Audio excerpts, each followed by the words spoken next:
Well, welcome everybody to the December 2nd, 2020 Lane County Board of Commissioners meeting. It is a work session primarily on redistricting today. We know we have some audience members out there, and we will be receiving 2 presentations today, but we do also have space for public comment. So for those that are watching and wish to make public comment, just know that right now you are muted and will be in muted status until we do public comment, and then we'll ask you to raise your virtual hand, and you'll be given 3 minutes for public comment. And then once your turn is complete, you'll go back into muted status again, and then the next speaker will speak. We've dedicated this morning specifically to this issue. So we are asking if those folks that are doing public comment, if it is around the redistricting issue, please feel free to speak. At this point, I will just start into our meeting. So are there any adjustments to the agenda today? I don't see any. Is there any emergency business for this morning? Commissioner Farr. Thank you, Chair Buck. Not an emergency business, just a clarification. Today is a continuation of yesterday's meeting, thereby the same meeting as yesterday. Just a clarification. Thank you. Yep. Okay, and we know that you, Commissioner Farr, may go on audio at some point during the meeting, but we'll still be in the meeting. All right, we'll move straight to public comment. So this is the time, if there are folks that aren't presenting and wish to give public testimony regarding the redistricting topic, please raise your virtual hand and we will begin the public comment portion of the meeting. And I'm gonna hand it over to our moderator. Thank you, Chair Buck. At this time, as Chair Buck said, if you would please raise your virtual hand, I would ask that you only press the button one time. It is a toggle, so if you press it again, it puts your hand down, and you press it again, it puts your hand up. So once your hand is up, please don't press the button again. And we will begin public comment with Terry Parker. Terry, I will unmute you and begin your timer. Terry will be followed by Linda Lynch. Hello, Commissioners. Good morning. Yes. Thank you. My name's Teresa Parker. I also go by Terry. I live in Commissioner Sorensen's District 3, South Eugene. While I'm the current Vice President of the local League of Women Voters and support their position, I'm speaking to you today from my own voice. You've already heard about why we need a change in the redistricting process.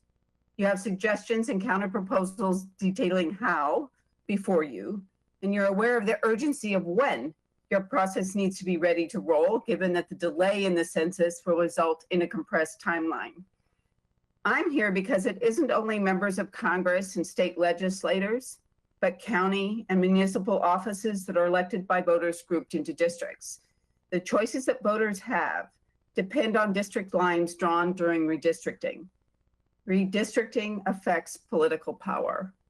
Elected officials choose, in part, as you know, what matters get attended to and those that are left on the table based on representation within your districts. In advocating for good governance, I'm looking for a redistricting process that helps communities have meaningful representation, that shows good faith in map making, which I clearly understand is really challenging here within the county, and is an example of redistricting reform that shows transparency, citizen involvement, and an independent process. It should allow communities, especially diverse communities of interest, to ask questions and give input. And I'm really looking forward to a community mapping exercise where we can get together and jointly work on proposing solutions. Yes, I know that the context here is much bigger than Lane County. Proposals to reform the redistricting system in 6 states failed to get on the ballot, including here in Oregon, as a consequence of the pandemic. Nationally, Redistricting power will remain in the hands of elected politicians in more than 3/4 of states, and that's after a decade of targeted voter suppression and gerrymandering. If we learned anything from the brutal November election, is that we need to build earned trust in our political systems. And if that isn't happening from the top down, then let's do this from the ground up at the local level, here, where we know you, can see your faces, and can work directly with you. In 2010, people knew about gerrymandering. That's the interesting word. But the numbers of people proactively involved has increased. There are more people like myself now paying attention. I want to thank you for your time and interest, for your hard work and dedication to Forward in Democracy. Thanks so much. Thank you for your public comments. Our next presenter will be Linda Lynch, followed by Luis Rivera. Linda, I will unmute you and you may begin your public comment.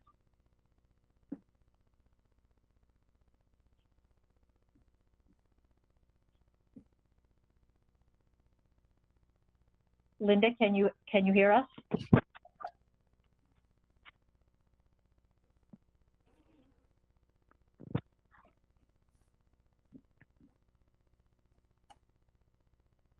Linda, you may begin your public comment if you're ready.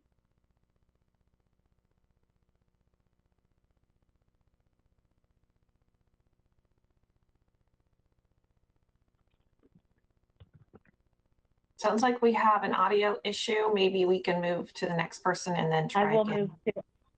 I'm going to move to Luis Rivera, and I will call you again, Linda, after Luis is done. Thank you. Luis, I'm going to unmute your microphone and you may begin your public comment. Luis, I do show you are self-muted. There you go. Okay. Can you hear me? Okay. Thank you, Commissioners. I'm speaking today about the redistricting process. I have concerns about redistricting maps will not be open for public input prior to the board adopting the new districts. I am concerned there will not be adequate representation across rural, suburban, and urban areas. I believe the Committee for Redistricting should be diverse. The committee should include communities of color and low-income residents. The committee should reflect the partisan breakdown of Lane County voters who cast ballots in the most recent presidential election. And the process should not allow one to block moving forward proposals. I think it is important to have an odd number of members on the committee to avoid stalemates. I do believe volunteers should be included, and there should be no limitation on the participation of community volunteers. The members should have no financial conflict of interest, and volunteers should not be excluded for any reason. The last point I would like to stress is the Board of Commissioners should not be allowed to throw out the recommended maps for their own proposal that has happened in the past. That concludes my comments. Thank you so much for listening. Thank you for your public comment. I will return to Linda Lynch at this time. Linda, if you would like to give public comment, I'm going to unmute you. Actually, it looks like you, let me try something else.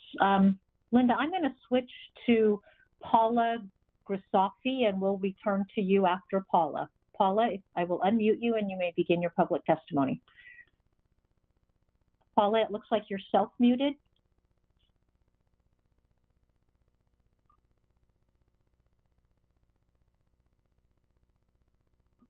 Hi, Paula, can you I'm hear not me? sure. There you go. Yes. Hi. Thank you very much for taking my testimony. I had given written testimony, but I wanted to make a more global point that I didn't address at that time. Democracy is undermined when people believe the system is rigged against their having an equal voice. Gerrymandering of districts by politicians and political parties is almost as old as the country. And because of some obvious current examples, people are more than ever aware of its unfair consequences. It doesn't just cement uneven power for political parties, but also for incumbents. The effect is to delegitimize the people elected under those circumstances and to cause all the decisions they make to be viewed through that prism. Lane County's current system makes such district line manipulation too fraught with the potential for gerrymandering, or at least the perception that it can be done. One of the most obvious solutions is to give the drawing of county districts to people who do not directly benefit. Thank you. I'm done. Thank you for your public comments. I will now return to Linda Lynch. Linda, I'm going to try unmuting you one more time and giving you an opportunity to give public comments. I am unmuting you. Looks like you're self-muted now. If you would like to give public comment, you may begin now. Okay, can you hear me now? I'm sorry about that. Thank you. Yes. Good morning, commissioners. My name is Linda Lynch. You've probably heard that several times already. My inability to unmute. Thank you. I live in South Eugene in Commissioner Sorensen's district, and I've been interested in this topic for quite a while, both in my work with, mainly in my work with the League of Women Voters, which I am no longer president of. So I do, like Terry, speak for myself about this. I think that I'd like to say thank you for taking the time to work on this issue in advance of having the problem presented to you with a short timeline. Because the census is going to be late, probably the state and congressional redistricting will be late, which means that you'll have a shorter amount of time to actually get the work done for the county. And you'll later be having to make decisions like, should that line be on this side of the street or should it include both sides of the street? But I think right now, what you need to focus on is what the rules are going to be, how you're going to move forward. And the league suggests, and I agree, that there should be a larger committee than has happened in the past, and that rather than just direct appointment by commissioners, there should be an application process that encourages a broad outreach, maybe a larger committee than you've had before, which I think was an even number because you each appointed an even number. So think about an uneven total number for the committee, and that there's some outreach and that people must apply for it. And that the commission is somehow bound by a selection of choices that the committee recommends. Ultimately, the commission is going to have the final say on how that map looks. But I think you want as broad a process as possible, both for the people writing it and then for the chance for people to look at what the maps look like and see how they feel about the new district lines, or how they identify with those district lines. And then when it's all done, I think you need to come back and look at the process and think ahead whether or not this votes for a charter change. It would be a recommendation from your 2022 Charter Review Committee. So it's kind of like document as you go along, be inclusive, and be as transparent as possible. And again, thank you for taking time right now, but I think it's time to get started. Look at what a timeline would look like. It's time to tell county council, figure out how long it's going to take and what an application process might look like. Thank you very much. Thank you for your public comment. I have one more hand raised. So if you have not, and it is Tom Kreider, which I will call on shortly. If you are still on the line and you would like to give public comment, please raise your hand now. Tom, I will reset the timer and unmute you, and you may begin your public comment. I do show you are self-muted, Tom.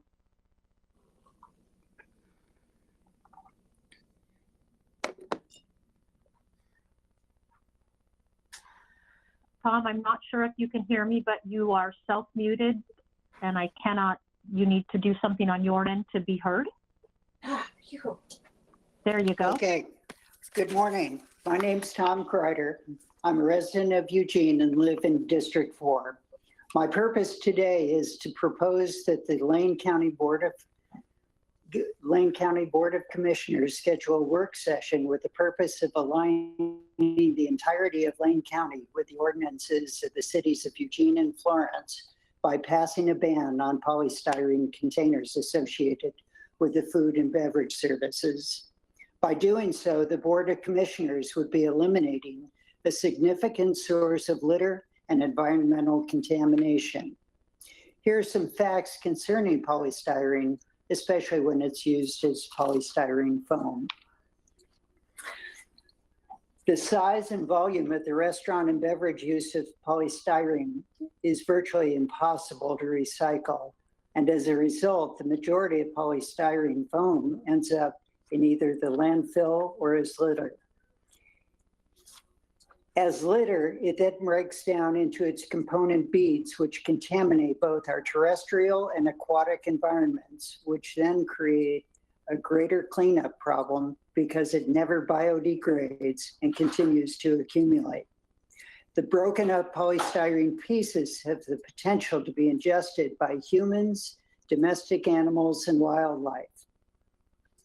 The costs to deal with polystyrene litter are high. An Earth Resource article reports the state of California's cost of collecting disposable cups and bags is $72 million per year.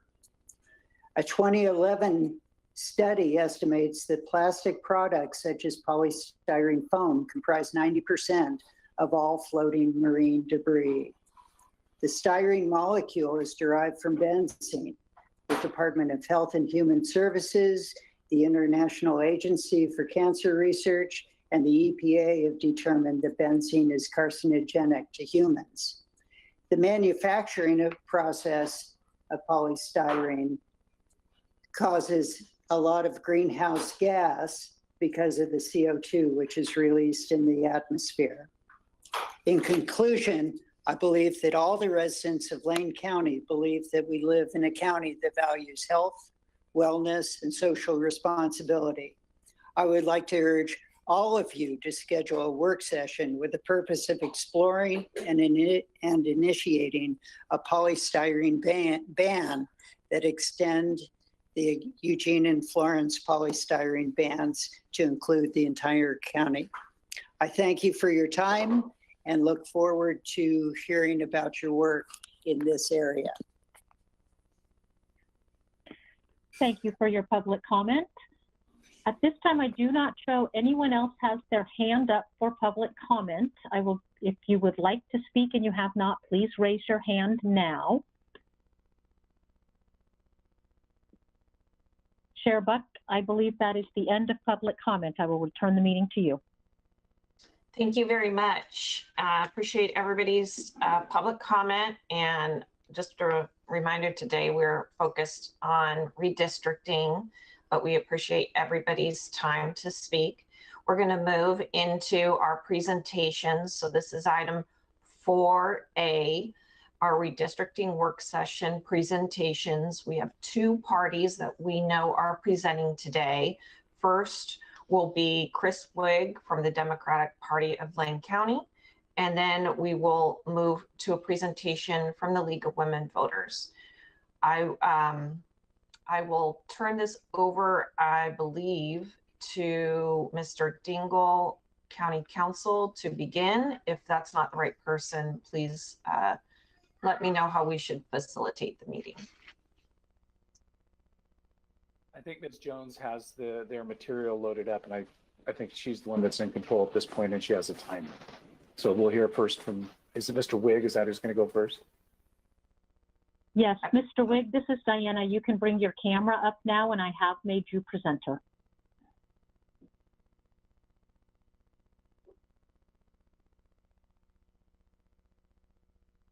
Mr. Wigg, I show you are still self-muted. Yes. Hello. Hello, and good morning, everyone. I am going to try to figure out how to share with you my PowerPoint.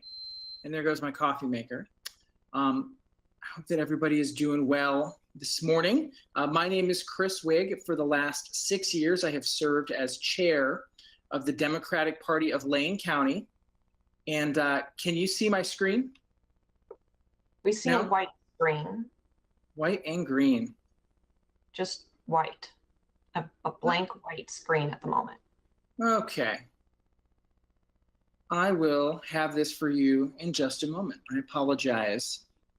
Here we go. Mr. Wigg, I do have it up on my screen, and I can do it for you if you'd like. Oh, that would be great. I'll just pass the mic back to you. I will make, okay, thank you. And is this not also available in our board packet? this It is document? in your board packet, yes. I'm looking at it. Okay, thank you. You're welcome. And so, as I said, my name is Chris Wigg. I am the chair of the Democratic Party of Lane County. This is the first time I've had the opportunity to testify before this group. And so thank you very much for inviting me to participate. I really appreciate it that this is a little bit of full circle for me. The very first time that I ever testified at the Oregon legislature was in 2011 about redistricting.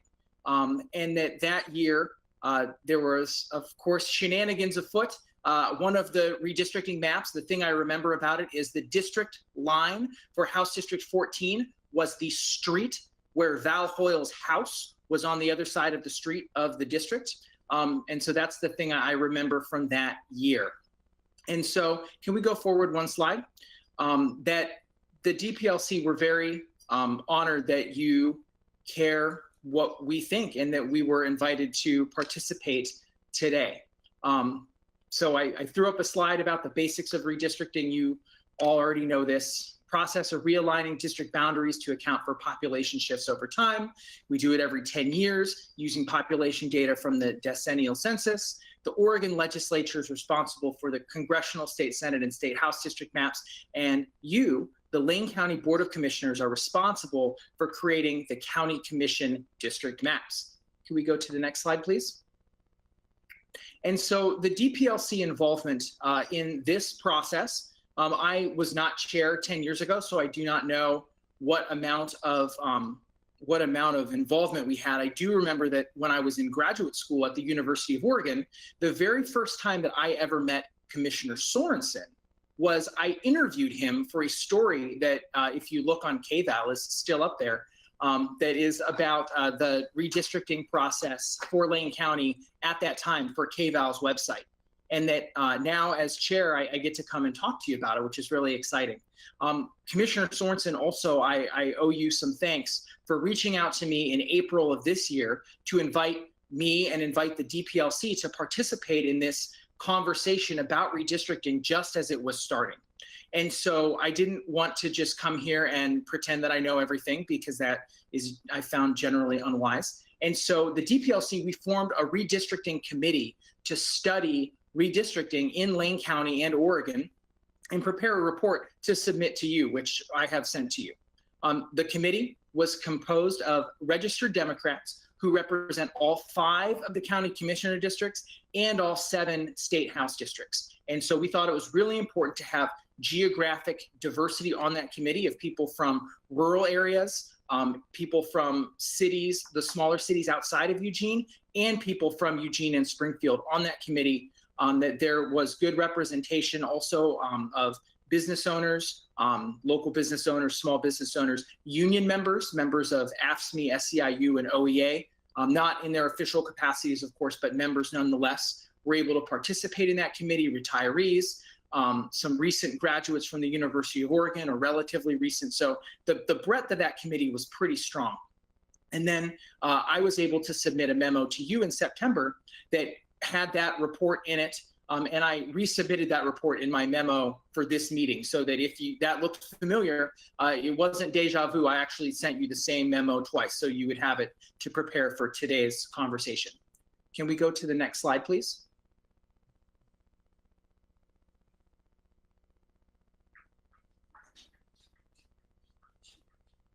So here are some, I didn't come to you, I don't think this is going to take 15 minutes. I don't have a fully fleshed out proposal of redistricting for your consideration, more a series of statements, that things that we think should be a part of any process. And that I heard Larice Rivera from AFSCME was saying a lot of the same stuff that we want. So it's good to hear that we're not the only ones who are thinking this way. But our redistricting process should include a timeline to allow public input into both the process itself, which is happening right now, and drafts of possible redistricting maps. I really appreciate the board's commitment to involving people of Lane County in the process. I think we, the DPLC, think it's very important that the redistricting committee has representation from each commissioner so that all 5 districts are represented. and that a requirement that the redistricting committee is professionally staffed, adequately resourced, and conforms to open meetings laws. And finally, and I heard this in the public comment as well, a requirement that binds the county commissioners to adopt one of the recommended redistricting maps. And if for whatever reason, one of the maps is not sufficient, then we should go back and the committee should try again, and we should have more public comment on the maps, and then we should adopt them instead of just pulling a map up at the last minute in order to vote on it. And so some of the next few slides identify, I think, some of our concerns with the process or things that could happen. So the first set of concerns is about the makeup of the redistricting committee. We want the diversity of the redistricting committee to reflect the people of Lane County, which includes people of color and low-income people must be represented on the redistricting committee. We have all been on a lot of committees, some of us together, some of us not together, but we know that there are the same usual suspects that are on every single committee, or not every single one, but a lot of them, and that is not in any way to cast aspersions on folks who have the time and ability to perform a lot of community service, but who is not at the table and why are important questions, and that we want to make sure that everybody is at the table that can be. I believe that representation on the redistricting committee should be ensured around rural, suburban, and urban residents. So in the metro area, and not everybody should be from outside of the metro area, but we should have a good mix of folks from Eugene and Springfield, folks from the smaller cities, Cottage Grove, Florence, Cresswell, Oak Ridge, and then folks who live in rural Lane County.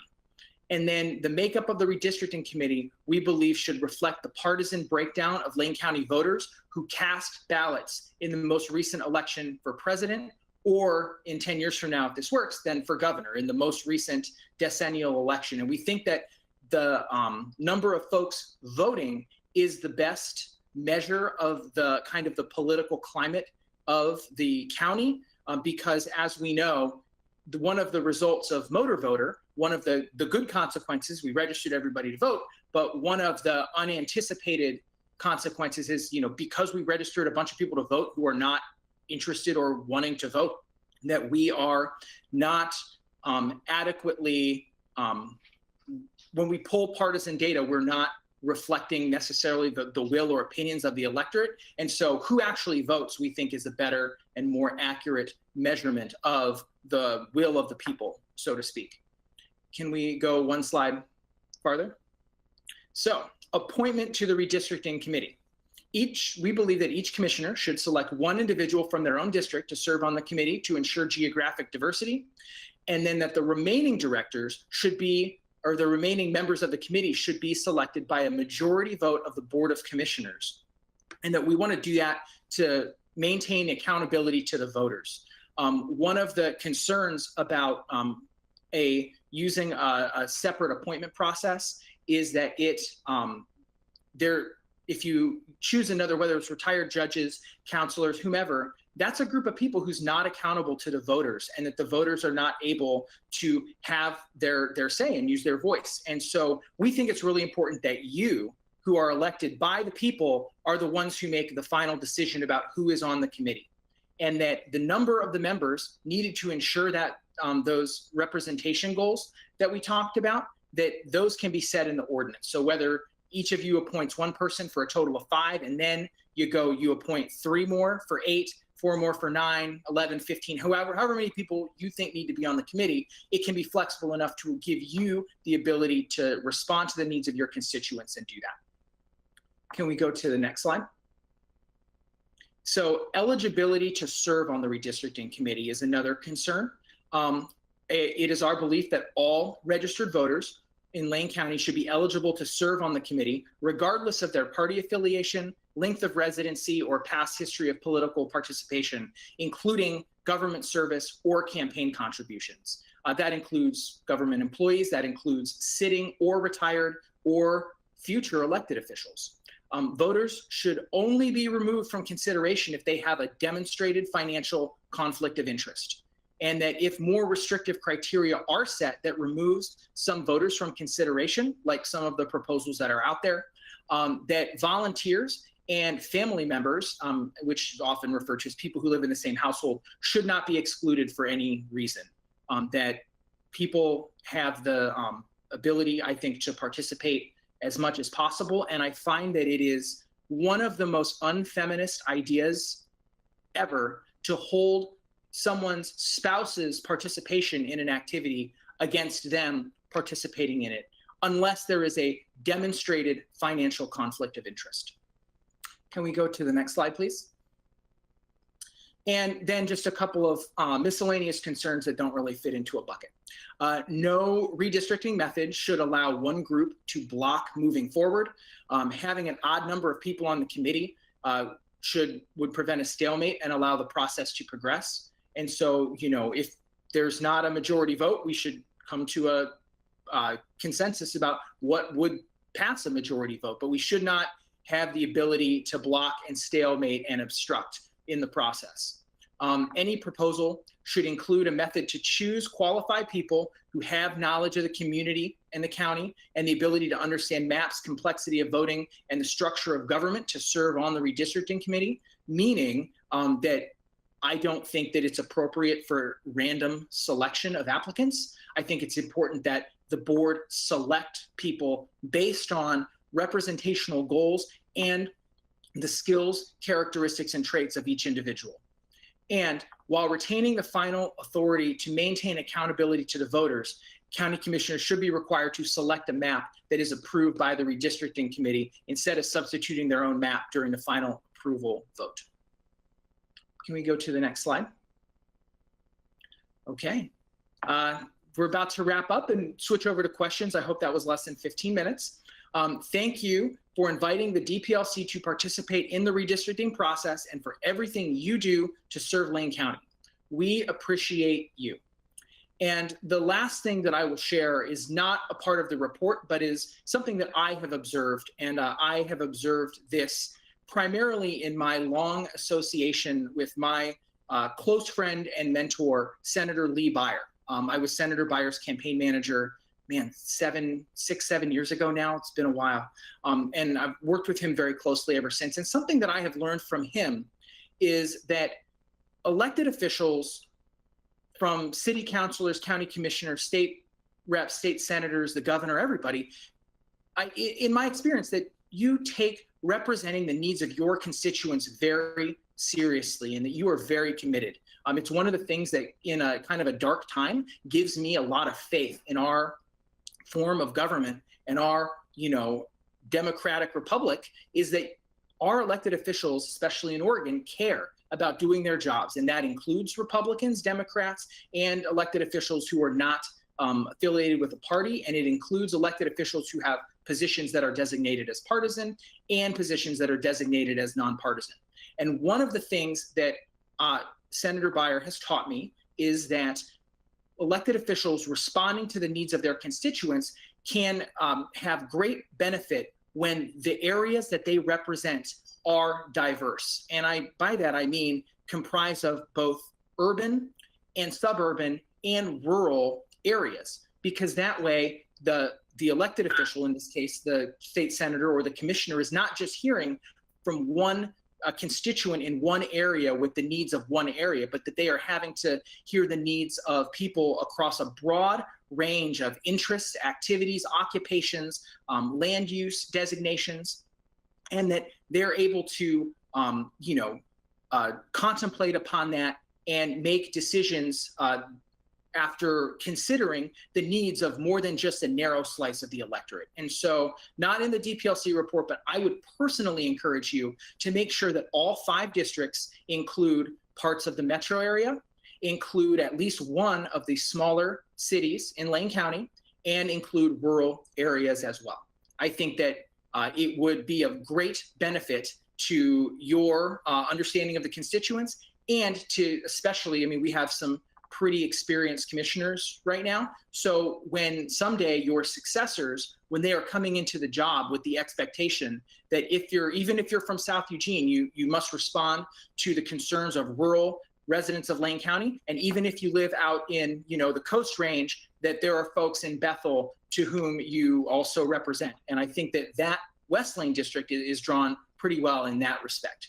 And so that's what I have for you. And I'm open to questions, comments, concerns, and feedback. Thank you very much. Commissioner Farr had his hand up a bit ago. Thank you, Chair Buck, and subsequent to my remarks, I'll be going to audio only. Chris Wigg, thank you for your presentation. You have done a superb job of analysis, you and the people who have been involved in this analysis. I agree with pretty much all of your points. The thing that we all are concerned about is imbalanced districting. And I think my son lives in Ohio. He teaches at a college in Central Ohio, and he pointed out a U.S. representative district in Ohio that includes Toledo, stretches along the shores of the lake and includes Cleveland. And there's actually a bridge, an actual bridge that was constructed in the district to make it contiguous.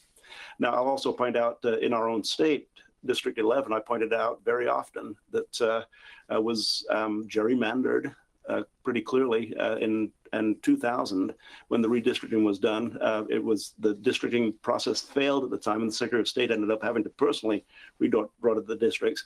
And currently Representative Wilde represents the University of Oregon and Brownsville and Shedd and Pleasant Hill, but not any part of Springfield, not any part of Corvallis, all of the things that are in between. It's a district that kind of wraps around and includes all of the voting. The majority of the voting takes place, of course, surrounding the University of Oregon, and the people in Shedd get the elector of the University of Oregon's choice, or the people surrounding the University of Oregon. We want to avoid that, and we can. I'm glad that Linda Lynch is here. Linda Lynch has made a presentation, and I'll be hearing and watching as League of Women Voters makes their presentation, because Linda has been part of very successful redistricting efforts, particularly with the city of Eugene, two that I was a part of. The first one was very. The districts had been stretched out in the city of Eugene with no attention to geographic barriers such as the Willamette River and other such things. That redistricting actually placed one city councilor outside of his district, Gary Rayer, and he voted in favor of it because it was a very well-balanced district map that Linda Lynch and others came up with at the time. So I'm looking forward to the process. Chris Wigg, you have done a good job of making a presentation. Even though you won't see my face from here on, I'll be listening. You probably won't hear my voice for a while either, but I have both your presentation and the League of Women Voters presentation in front of me. Chair Buck, thank you. And you don't have to look at me, I'll be listening. Very good, thank you. Commissioner Sorensen was next. Thank you very much. I really appreciate the follow-up that you, Chris, and the Democratic Party of Lane County provided on this, and especially the consideration of your recommendations. I wanted to zero in on a couple just to get your feedback on. I agree with you on the uneven number. I agree that people should apply for the committee. I believe the committee should recommend. And I think that we should maybe get into the recommendation process by saying, hey, we want 3 alternatives. We don't want the board to have no options, but on the other hand, we want it to be narrowed. And so I think we should actually make the committee get into the 3. I did want to ask you a question about the disclosure. The Oregon Government Ethics Commission provides for disclosure by elected officials and some appointed officials. And if you remember working with Senator Beyer, state legislators have to fill those out, county commissioners do. I'm wondering what your view would be, and I know you can't speak for everybody in the vast Democratic Party, but what's your view on requiring people to complete the Oregon Government Ethics Commission disclosure form when they apply for the redistricting task force? So I hate to dodge, but I am not familiar. I'm familiar with the concept of the form. I have not ever filled it out myself. And so I don't know how onerous it is and how much private or personal information would be on the form. And so I think that I would put something like that to the reasonable person standard. Would a reasonable person think that this is an acceptable barrier, or would or would it be a barrier that people would not want to do? And that would be, I mean, if that opens up another box of questions, but I think that using the reasonable person standard there, I don't want to comment on that form just because I have never seen it before. Well, I think that's reasonable, and I think that's something for the board to zero in on, and whether we could have an abbreviated version of it. I don't find the form to be very intrusive at all. Myself, having filled it out for 30 years every year, obviously the Oregon Government Ethics Commission keeps those forms on their website, so you can see currently for all the current commissioners, and April 15 is the annual report date, so we'll get another round of those. By the way, county administrator and city administrators are required to fill those forms out too. One other question, and that is on the diversity. I find that a lot of committees that the board appoints tend to be rather age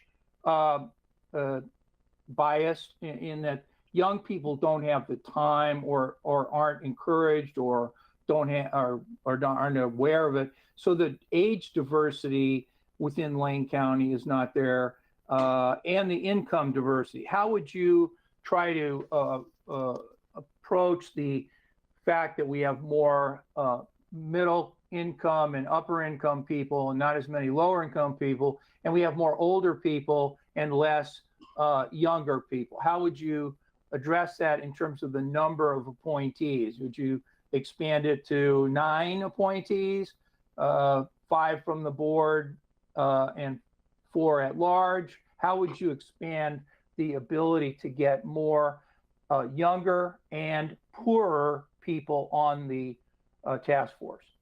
So I want to pick that apart into 2 sub-questions. One is about how do we ensure that the representation is on the actual committee? And for that reason, I think that you should see your 5, each commissioner appoints a member of the commission or the committee. And then based on that, what other diversity or representation goals do we want to meet?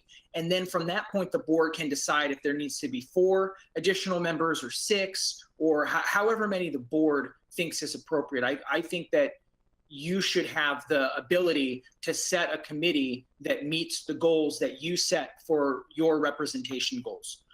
As far as finding people to serve, I think that for that, it's really hard because a lot of people, as we learned in, I don't mean to bring up campaigning at the board, but like as we learned in knocking on doors in Springfield and reaching out in East Lane County, a lot of people don't actually know what their county commissioner does.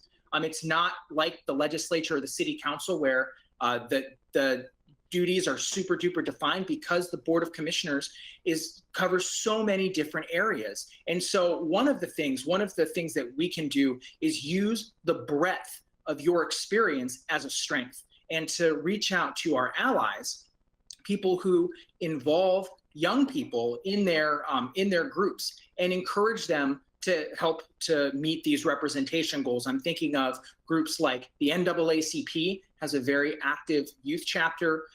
The Springfield Eugene Tenant Association is activating young people. There's folks at the University of Oregon.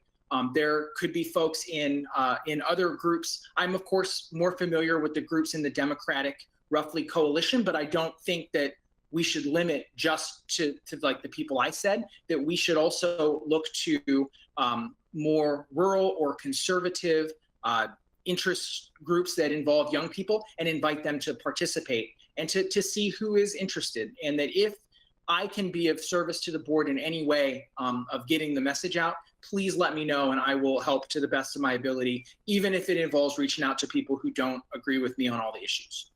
Thank you so much. I'll yield back my time. Are there any other questions from commissioners or comments? Commissioner Bozovich.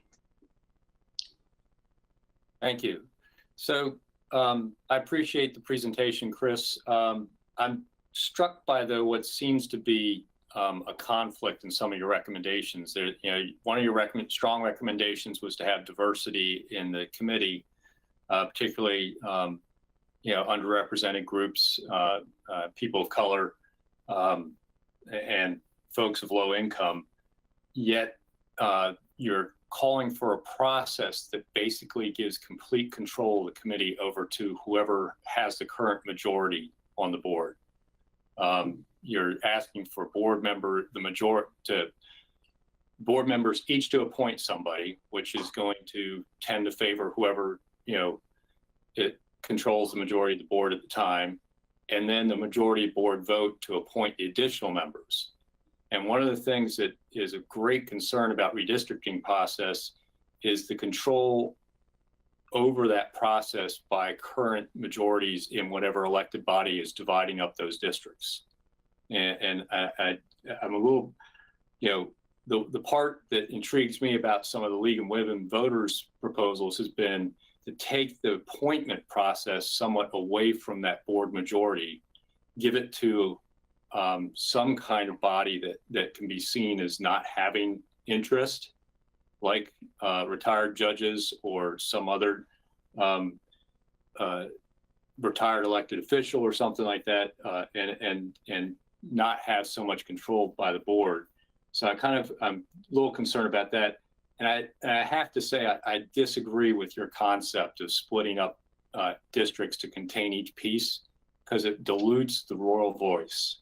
And one only has to look at the complaints of rural Clackamas, Washington, and Multnomah County up in the Portland area from the pie-shaped districts that were developed for the state legislature, and how their voice is so overwhelmed by the tip of the pie that has high density urban area in it, and outvotes basically all the rural, the big piece of the pie out in the rural areas.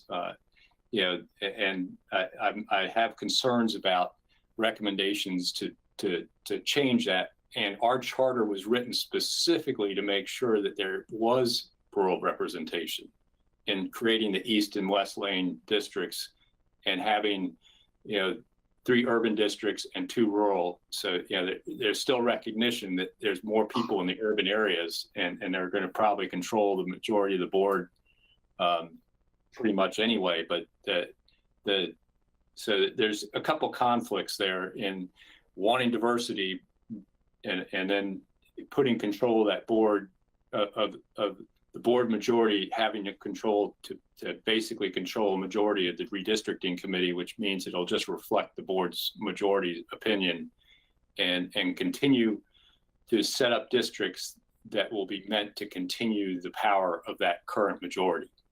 And that's where, that's basically what gerrymandering and all has been done in the past, was to try and continue the power of whoever controlled the redistricting process.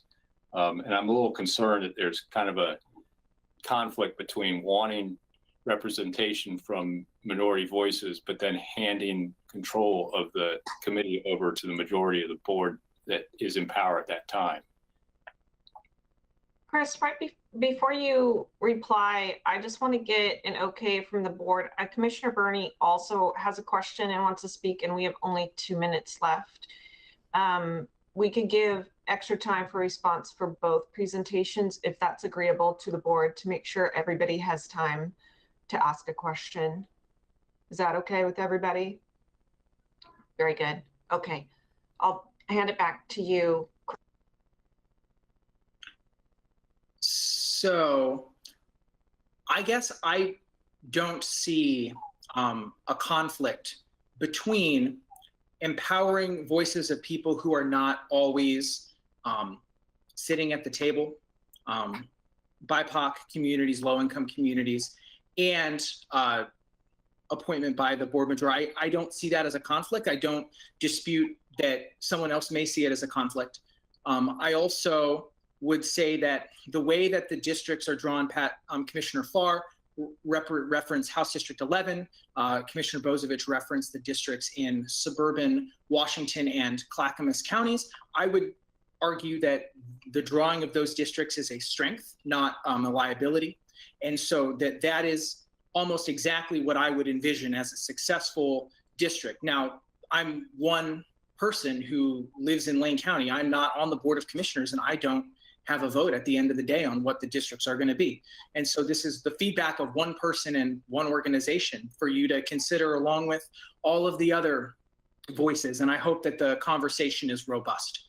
And so I acknowledge that it could be perceived by someone to be a conflict, but I don't see it as such. I think that the Board of Commissioners takes their responsibility to meet the representational goals, and those representational goals should include representing the partisan breakdown in the election. So that means that there will be plenty of Republicans on the committee. I think that Republican turnout was pretty high in 2020, and so there would be a higher Republican percentage on the committee if we use 2020 instead of the most recent gubernatorial election in 2018, for example. And I think that once on the committee, that the members of the committee, I have been on enough committees that are appointed by counselors and the legislature and whomever to know that once on the committee, people participate in good faith, almost always. And that I have faith that the process can be strong with, multiple checks and balances, such as multiple opportunities for public comment, choosing a map that is suggested by the committee. And I didn't put it in the presentation because I took for granted and I didn't say it out loud, but I agree 100% with Commissioner Sorensen's comment about the committee should provide the board not just one map, this is the one map, you have to pick it, but 3 or 5 choices for the board to chew on. And if that process has to include revisions, I think that's okay too. I think that at any point, the goal for everyone is having fair districts. And what is fair, the hard part is that what is fair is not the same for everyone. People define what is fair differently, and that your role as the elected body is to make that determination and to run that balancing test. And that I think that the goal should not be get the districts that Chris Wigg likes, or the districts that my Republican counterpart likes, or the districts that any one person likes, but get to a place where the districts are, is there something here that everyone can live with? Because at the end of the day, there's no absolutes, and it's all balancing of different priorities against each other on the goal of making the districts as fair as possible. That is my belief about it. Okay, I'll move to Commissioner Burney. Thank you. And thank you for the presentation. And you referred to yourself. I keep thinking that you're making this on behalf of the Democratic Party of Lane County. I am. Okay. I'm in real agreement with most of what both you and the League of Women Voters have presented. I'd like to make, a couple of statements first. Chris, no matter what your relationship with Commissioner Sorensen or how he called you, officially you're here because the entire Board of Commissioners invited you here. We also invited your counterpart from the Republican Party, chose not to. We invited numerous people. So you're here for all of us, not just for Commissioner, because Commissioner Sorensen spoke with you. I'd also like to make the statement that I've never until this moment heard of the reasonable person standard. I have heard of the Oregon Ethics Commission. And now is not the time, but I just, maybe offline you can share with me what you meant by that, the reasonable person standard. Because all I wrote here when you were talking was, what is a reasonable person? Now my comments. Could you give me, you mentioned people should not have a financial conflict of interest that would serve on this. Could you give me an example of what that might look like, a conflict of interest financially? Well, I think if the board, just the most obvious example would be if there are negotiations for the board to buy property from a person and that is ongoing. Or I think even, obviously likely that would be a really classic example. Okay. Thank you. And, I'm looking at the names. I know a lot of the names of the group, the committee that made these recommendations. There's a few I don't know. Are there any people of color on that group? Yes, there are. How many? 1. So actually, you're suggesting that we form a body for this commission that looks more like Lane County than the group that, in this instance, made the recommendation. That is exactly what we are suggesting. Okay. And in discussing all the different, which I agree with, all the different criteria for being as inclusive as possible and as diverse as possible. You know, something has come up a couple of times. I know it applies to you personally, and it relates to same household. And I think your statement was that was sort of an anti-feminist kind of a thing. But I guess only anti-feminist if that household has a male and a female, and if that household always chooses the male and therefore the female is not allowed to be represented. I think there's some tension there. If you want rural, urban, suburban, various people of color, various political orientations, there might be a little tension or conflict between getting as inclusive and diverse, this is just me talking, getting as inclusive and diverse a group as possible, and that whole 2 people out of 8 or 9 or 11 are in the same household. That for me might be an issue. But my big question is this: I like what you presented us a lot in terms of process. I like what the League of Women Voters presented us. Could you identify, I'm going to ask this of them too, where the areas of dissonance are between the 2 proposals and how significant you think those are?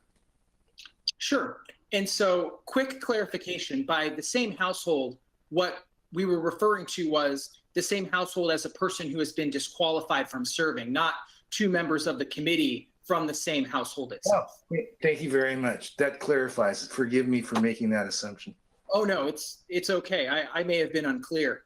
And so I think that I think that there's a lot of agreement between at least the most recent proposal that I saw from the League of Women Voters and in things that the DPLC likes. I think that there's broad agreement I'm asking specifically the areas of disagreement. I agree with you 1,000%. So I think that the main ones are the appointment process and the criteria for committee membership are the 2 big points of disagreement.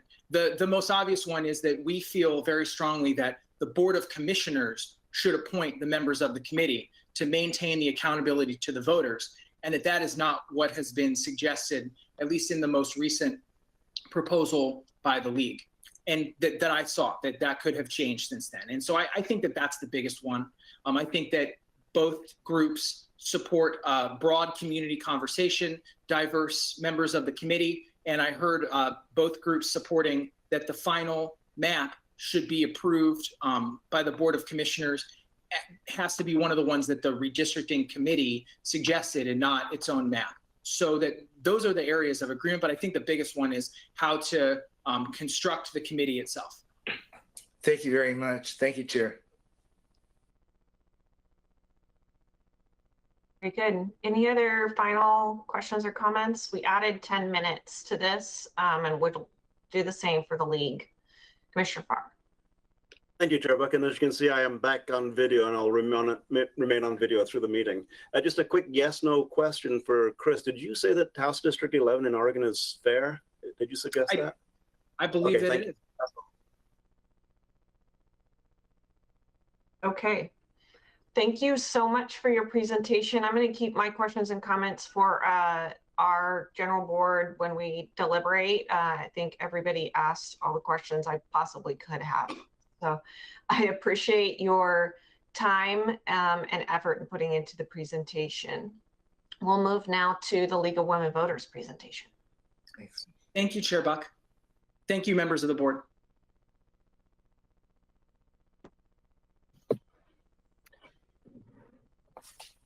Hello, commissioners.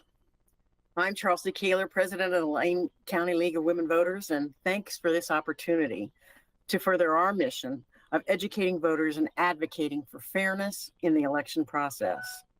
The League is a political, nonpartisan organization which strives to make democracy work.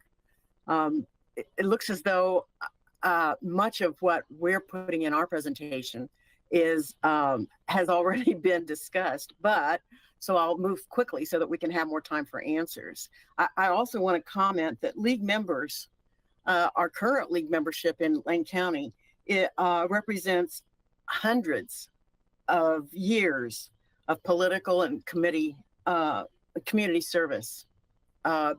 So we know our stuff, we study, and we are nonpartisan, but we're very political.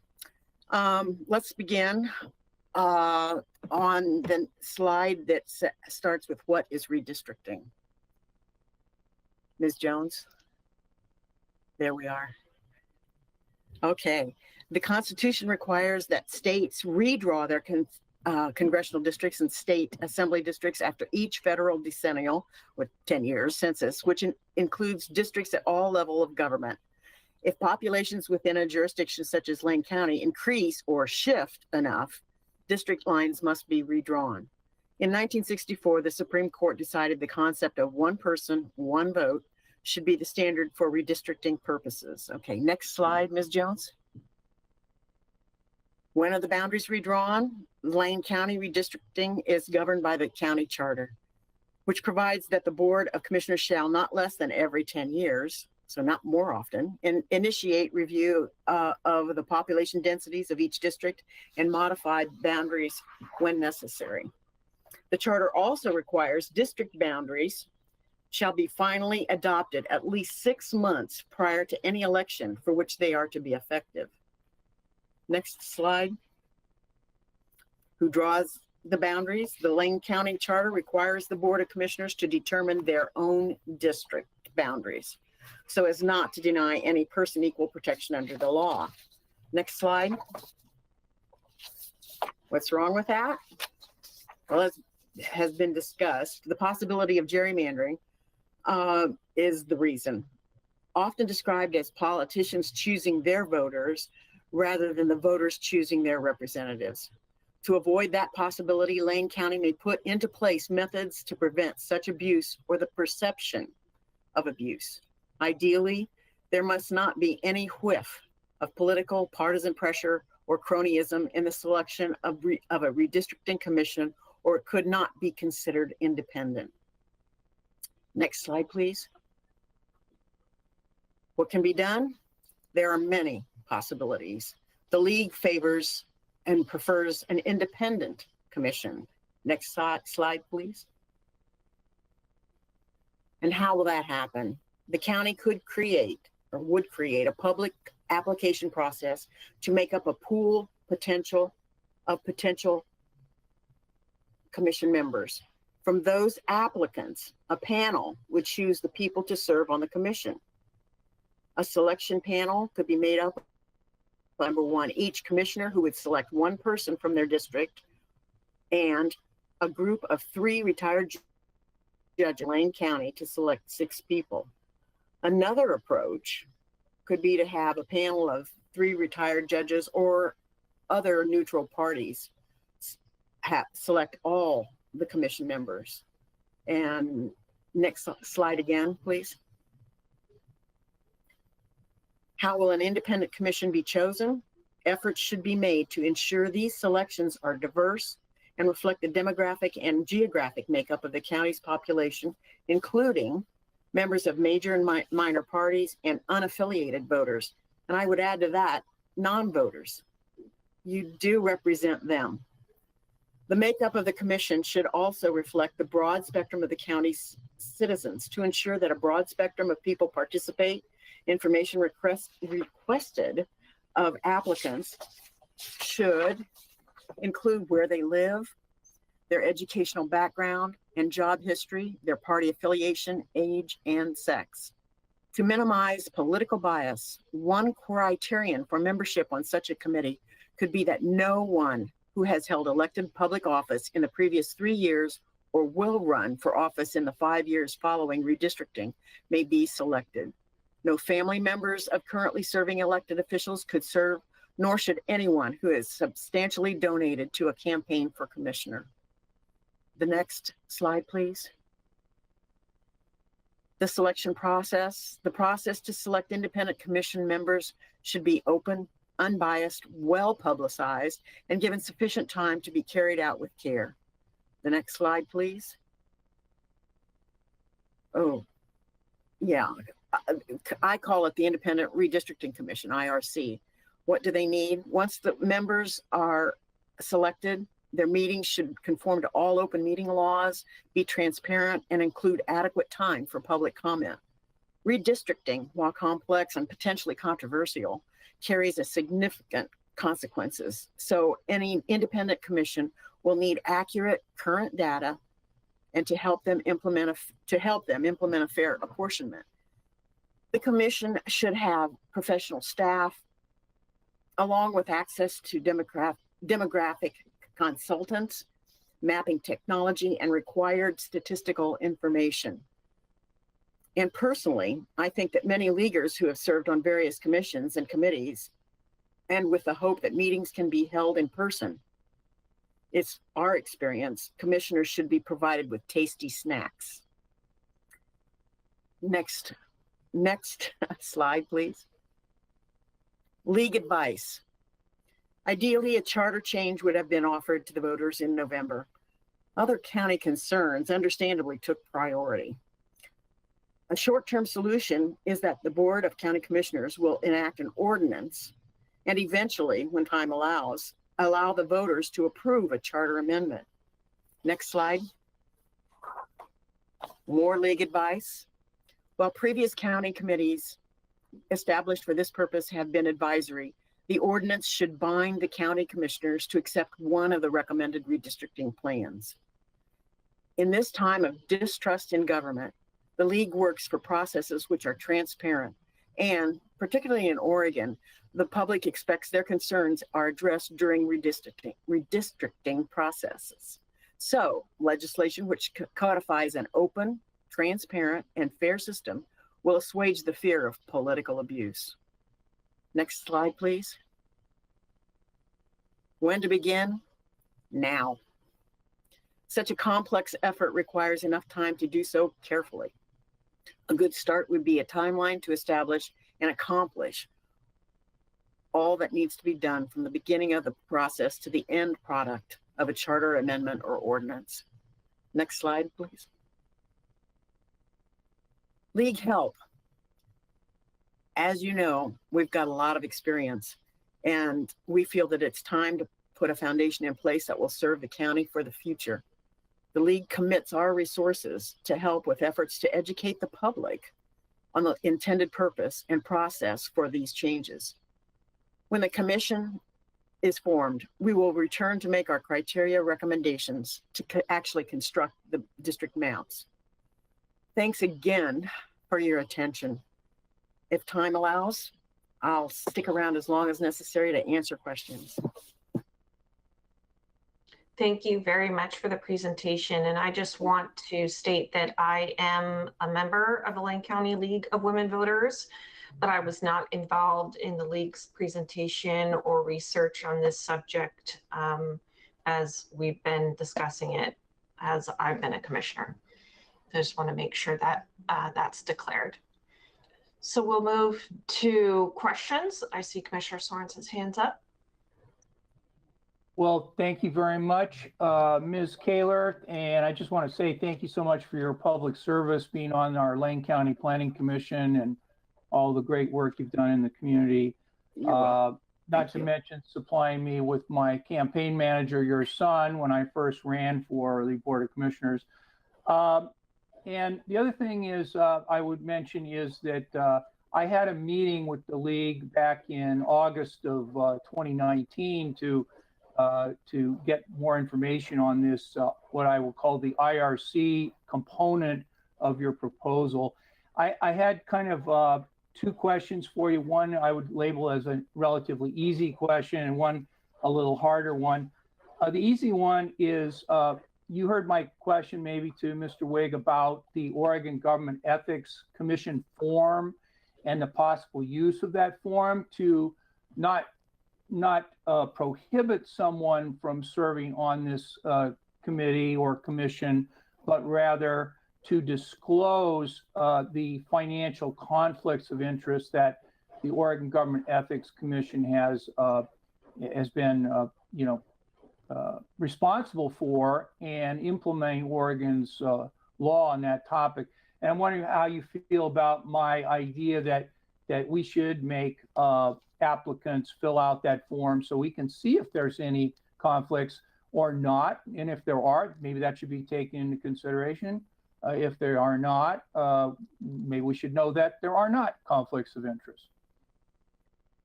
I think the league would agree with you. I know as the planning commissioner, I sign one of those every year. And so to make that a requirement would be a good idea. My question is, though, is there any violation for penalty of breaching that? Does the county establish that, or is it a state? I don't think there would be. It would be a matter of disclosure, and we don't have to use that form because that form only applies to certain people who under state law have to fill it out. My suggestion was that we abbreviate that form just to make sure that conflicts are disclosed. But that is a good question. If they're disclosed and nobody does anything about it, but I think there are plenty of criminal laws that are out there that if someone were to actually have a financial conflict of interest and not disclose it and act on privileged information or something like that. But my second question is a little bit more difficult. And that is, you're putting a lot of emphasis on this independent group of judges that's going to select these people. And I think you're making a positive suggestion that somehow these people are independent of politics, more so than, let's say, commissioners. And I wanted to zero in on the idea that judges would be the people doing the selecting. I'm a fairly partisan Democrat, and one of the things about your proposal that occurred to me that would be unfair to our Republican friends is that virtually every retired circuit judge in Lane County is a Democrat, appointed by a Democratic governor. There's a couple that were appointed by Democratic governors who are Republicans, but the vast majority, I'd say 80%, are Democrats. And number one, that seems unfair to have a bunch of Democrats select the people. Ironically enough, it's not the Democratic Party that's recommending that approach, but be that as it may, that's one thing. The other is you said that it shouldn't be elected officials choosing. And state court judges are elected officials. So how would we find federal judges who are not elected officials to meet your criteria of, quote, retired judges who are not elected officials or have been elected officials? So I just want to hear your perspective on why you're focused on elected officials like judges, or maybe you're not. Maybe you do intend us to try to find federal judges that are not elected officials. Just want to hear that. The judge idea was taken from several models that we looked at before making our recommendation, and judges were one of them. And in Oregon, judges are not partisan, right? They may be registered voters who are in a political party, but right. They are nonpartisan in the same fashion that county commissioners are nonpartisan. Right. So I don't have that answer. That's one of the things that I think will be most difficult, that and getting the broad spectrum of people that we'd like to see on such a independent redistricting commission. So that's just one suggestion. But I'm certain we've got to work on something that makes people more confident that the selection of such a committee is not, and the committee itself is not partisan, is not swayed by partisan politics in a bad way. I don't have the same faith that Mr. Wigg does, that so what he's seen has been pure and unadulterated work in a committee, because I've seen otherwise. So yeah, there's that. Okay. Well, thank you. If there's another way, we'd probably support it. I just wanted to say that the contribution that the League of Women Voters of Lane County has made by simply bringing all this up and getting the board going sooner rather than later will improve the process no matter what happens. And of course, I'm leaving this job in, not that I'm counting, 33 days. And so I won't be part of the board, participation as we move forward. But I just want to say that, by the League of Women Voters of Lane County kicking this whole conversation off more than a year ago to bring to the importance of getting onto a public, transparent process, I really do appreciate it. It's the first time I was on the county's redistricting committee after the 1990 census. I was on the board after the 2000 and 2000 census. So I've been involved in this for over 30 years. And this is the first time I've seen this kind of advocacy for doing something about improving the transparency of the redistricting process. And I really want to thank the League for starting this off. And thank you for your contributions in this respect. Thank you. Thank you. Any other questions from commissioners? Commissioner Posevich. So first, I kind of understand why judges, Charles, I think part of what the concern about redistricting has been is having somebody that the public can have faith in to act in a nonpartisan way and to act in the best interest of everyone. And yes, I know most of our retired state judges in Lane County were appointed by Democrats and might even be registered as Democrats. But I've worked with those judges a lot on the Public Safety Coordinating Council and throughout the years.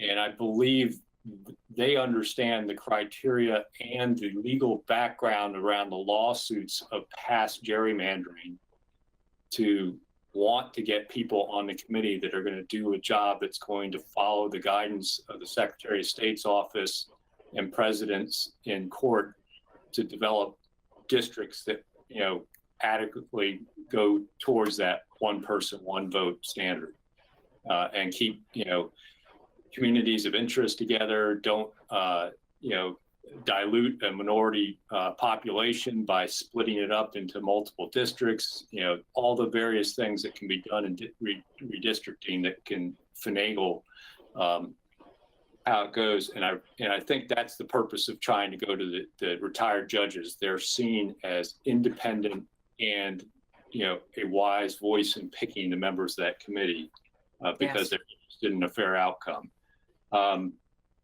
But I have a question about the political contributions making somebody not eligible to serve on the committee. If you're, I got a contribution from a labor union. Does that make all the members of that labor union ineligible to serve on that committee? I also got contributions from businesses. Do their employees become ineligible? How does that work? Frankly, I don't know. I think that, again, this is going to be something that has to be discussed by the county, by the county commissioners. And I'm sure the league probably has an opinion about that. I'm just not aware of it. I would think not. At some point, we're all influenced by some people. So no, I wouldn't think an employee of a business should necessarily be disallowed, or a labor union. I mean, if we start disallowing that level, we're not going to find anybody. So I think we have to have some priorities. Yeah. Okay. Thank you. I just, that was a concern when you kind of mentioned that. That's going to be a tough one to try and flip because, I got a contribution from Wildish into, one of their companies. Does that make Steve Wildish not eligible, and Mike Wildish and anyone with the last name of Wildish, or, because they're employees of that corporation, they're not necessarily the person, the corporation wrote the check. Right. Similar to, 626 and IBEW who contributed my campaigns. Does that mean anyone that's on their board is not eligible, or all their members? That's, we have to kind of that's a slippery slope when you start getting campaign contributions mixed into eligibility. I agree, but we also believe that it has to be substantial. There was a figure of $2,000 put in there, which I thought, you know, by the next decennial census, that might be equal to what my grandson's allowance is. So I don't think we should have a specific amount, and maybe that's how we decide those finer points of selection. Commissioner Burney and then Commissioner Farr. First, I want to say that I was weaned with the League of Women Voters. my mother was an avid member, and I want to thank you just for initiating this process. I really do. I think it's real clear that, you know, there's going to be some details that are still gray that ultimately the Board of Commissioners is just going to have to work out, right? And I, for one, will always want to take you up on your offer to have the league help when it comes to educating and informing people to make this as inclusive a process. And I really wrote down something that I felt was refreshing, and that was that you said that commissioners don't just represent partisan voters of one stripe or another, but we represent everybody, whether they voted or not, that live in our county. So thank you for all of that. It seems to me that all that this proposal is attempting to embrace is a structure for inclusivity and fairness and openness. And I think it's really critical that we model that now of all times, because there isn't a lot. If ever there was a time there was less faith in the democratic process that I've been alive, it's now. And I think we all in our own little communities have to do everything we can to restore that faith. And so thank you for all of that. I find this fascinating. I asked Chris Wigg, I'm going to ask you, since the proposals are very similar, what you see as the main difference and how significant you think that is. He's obviously, I think, is the partisan aspect of it. The league believes in nonpartisan decision making, or bipartisan, I think, maybe even. But I'm afraid that because of the current circumstances, as an example, that any whiff of partisanship or cronyism, as I said, will engender distrust. And so if there's any way to do that, I think we should work towards that policy. I agree, knowing that those whiffs will occur whether they're real or not. Well, it's the appearance as much as the actuality. Right. But I think if we strive for appearance, we'll also get fairness and a just system. So I as much as I like the idea of people that weigh in financially, supporting campaigns, not being part of this, I also agree with Commissioner Bozovich that creates a slippery slope. Right. And it's one we're going to have to deal with because, you know, without getting into specific examples, there are those that contribute to campaigns that do have a vested interest in some of the policy decisions of this board. And there are others, well, one could argue almost all groups do one way or the other, right. Other than individual donations. And I also, after hearing that this is going to be an interesting discussion, my mind's not made up, but I think you make a really legitimate point as it relates to what we want are people that are perceived as nonpartisan as possible, and that's where you arrived at judges. Now, I would argue that if their positions that they were elected to in the past have been nonpartisan, that's probably as close as we're going to get. And I also agree that judges, by virtue of their profession, they are steeped in attempting to be nonpartisan and let facts and openness and law dictate things. So, I mean, right now, I get that very much. So I just want to thank you. Please stay honest, because I think the key thing you said is we need a timeline of tasks, you know, when certain things will be accomplished. That gives you the ability to educate the community. It gives other interest groups that same opportunity. And crisis after crisis has precluded us from really getting specific about that. Hopefully we can start doing that. I can't thank you enough for your presentation. Thank you. Thank you very much. Commissioner Farr. Thank you, Chair Buck. A couple of points that I will make. First is regarding political contributions. There's the miscellaneous cash donations under 100 that I don't know how you keep track of those donations if you rule out because they're people give $5 sometimes, but that's for future discussion. And I think you've acquitted your position on that very, very well, as you have with the points you've made. My point is regarding partisanship. And I really believe that my preference would be that every single member of the committee would be non-affiliated voter. But yeah, good luck with that. We only have one non-affiliated voter on this Board of County Commissioners, and one who just said he is a very partisan affiliated voter. So you have a pretty broad spectrum of people even on this commission, and what you're proposing is a pretty even-handed approach to selecting the folks, and it'll be a great discussion. Like Commissioner Burney, I'm undecided, but unlike some other opinions perhaps around the table, I have more trust in the nature of people in the work that they do. I think whenever you have a panel of people working in public, they tend to be pretty open about the work that they do, and if not, it becomes very evident.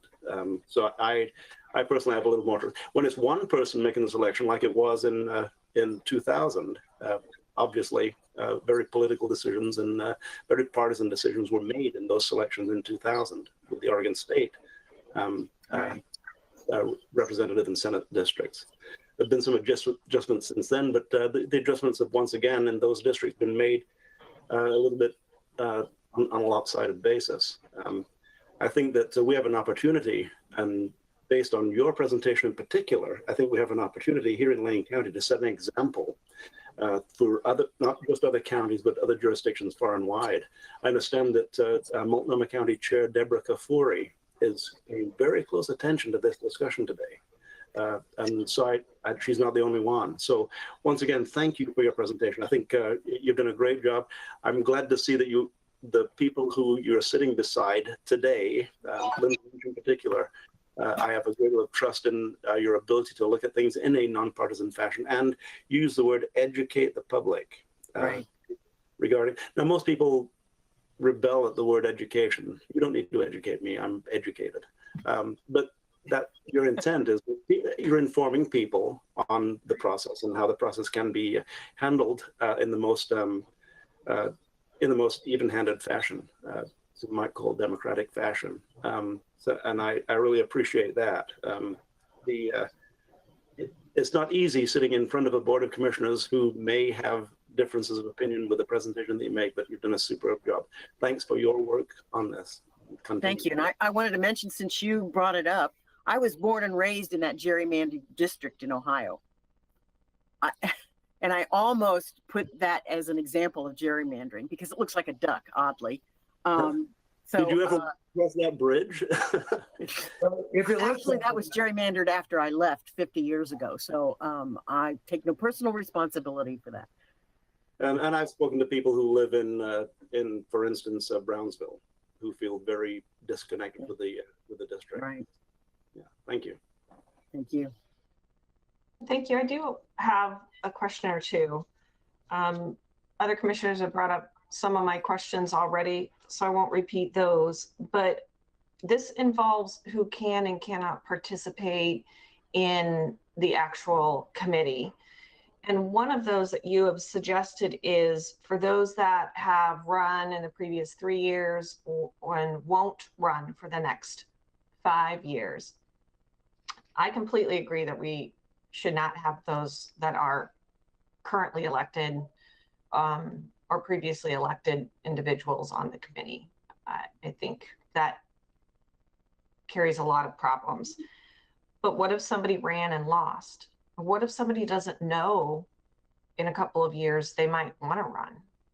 Will that exclude them if they say, do they have to pledge I won't run for office for 5 years. I mean, how do you envision that playing out?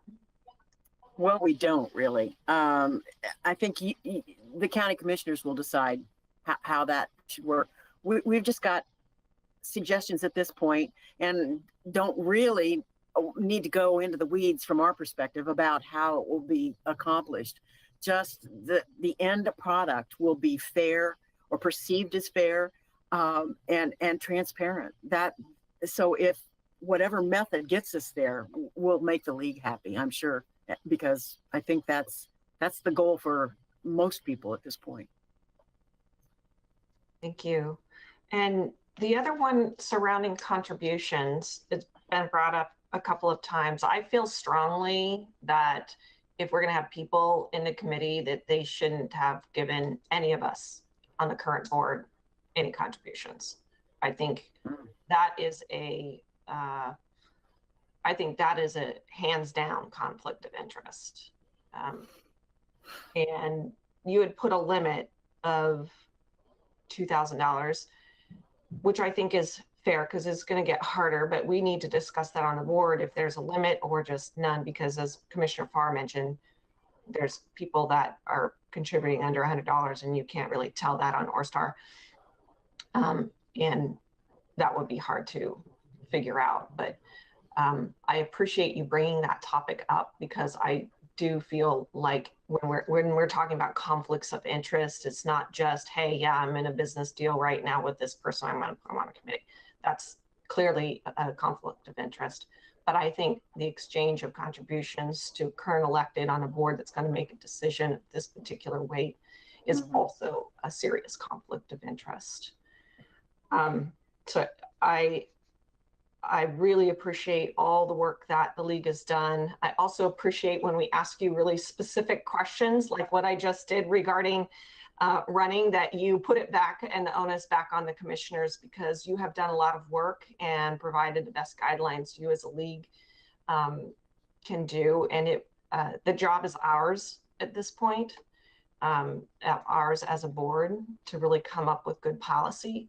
And that will be our next subject for this morning. But I did see Commissioner Farr's hand up before we let you exit the scene. And just a very tiny point I failed to make on partisanship. When I first viewed the presentation of the presentation documentation of today's meeting, I saw a presentation by the Democratic Party of Lane County. And as I read through it, their presentation included the DPLC wants this and DPLC is concerned about that. Oh my gosh, we're talking about nonpartisanship and it's a partisan demonstration. Exactly. So I queried that a little bit, and I talked to Steve Dingle, who put together the meeting for us and sent out all the emails. And I am convinced that the process that we went through to get to this presentation was an even-handed process, that everybody had an opportunity to contribute, and that it's not a partisan presentation that we've received today, even though the DPLC presentation is rife with DPLC concerns, which is clearly a political concern. It's a part of an overall presentation that we received, and this Board of County Commissioners will take that with the other discussions that we'll have subsequent to this. So once again, I thanks to the League of Women Voters, thanks to the DPLC, and bummer about those who chose not to participate in this. So thank you very much, Chair Buck. Thank you. Commissioner Burney, did I see your hand up too?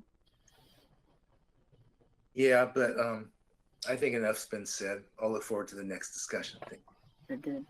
All right. Thank you very much for your presentation. Thank you. We'll move on to item 5 on our agenda today, which is our board discussion. That ends all of our public comment. We've had a lot of opportunity for people to make public comment, and so I appreciate everybody's time and attention. When I first brought this up to the board to talk about maybe putting some sidebars on redistricting when I first became commissioner, I didn't know it would take quite this long to get to this point, but we've had a lot happen this year in 2020. And it sounds like we might, from what the league has mentioned, have a condensed timeline once the census is released.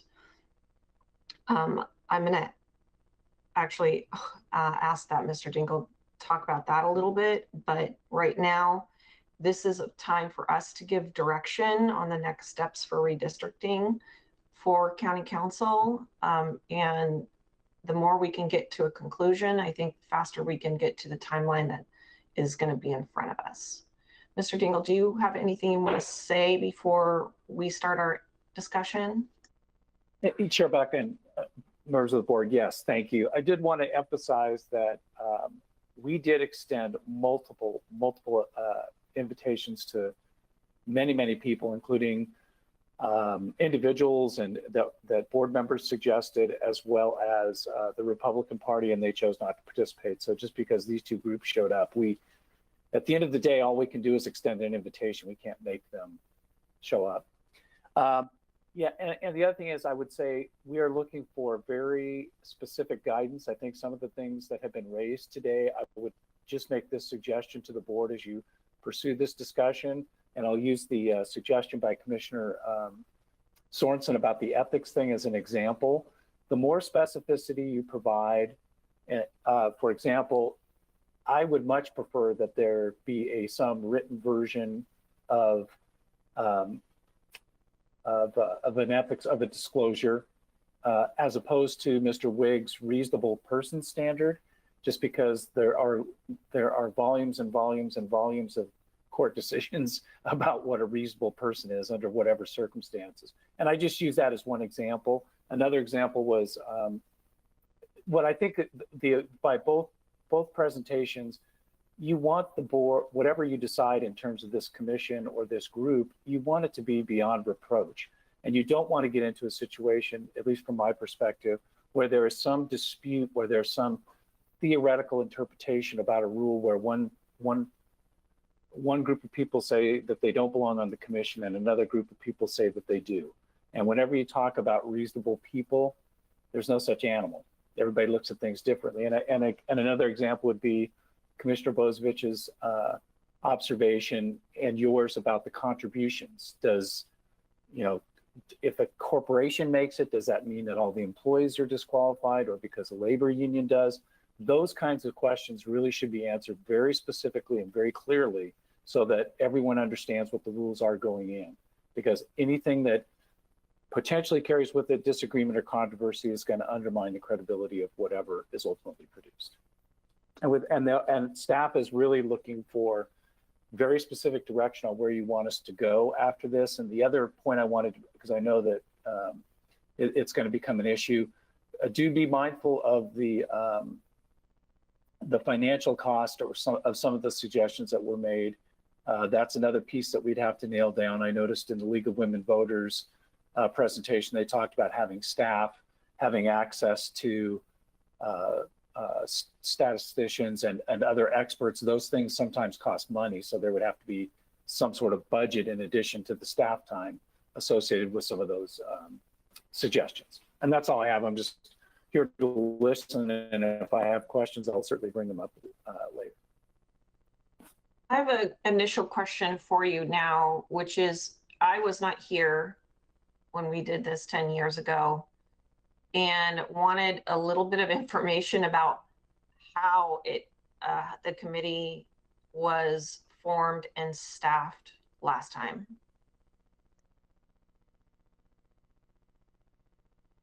I was not here either. I only have the written materials that I forwarded to you early on. I see Commissioner Bozovich has his hand up. He probably, since he was here, and Commissioner Sorensen, they would both know exactly how it was done. So I'll defer to them. Okay, maybe we'll hear from all of you. And so let's get started. I saw Commissioner Bozovich hand up. I don't know if you wanted to just answer my question or you had something you wanted to say also, and then I'll go to Commissioner Sorensen. Actually, I was going to answer your question, but I also have some things I'd like to say. What happened 10 years ago was what happened basically 20 years ago. Also was the Board of Commissioners appointed a committee. It was staffed by LCOG's GIS people to help assist in drawing the maps. And the committees,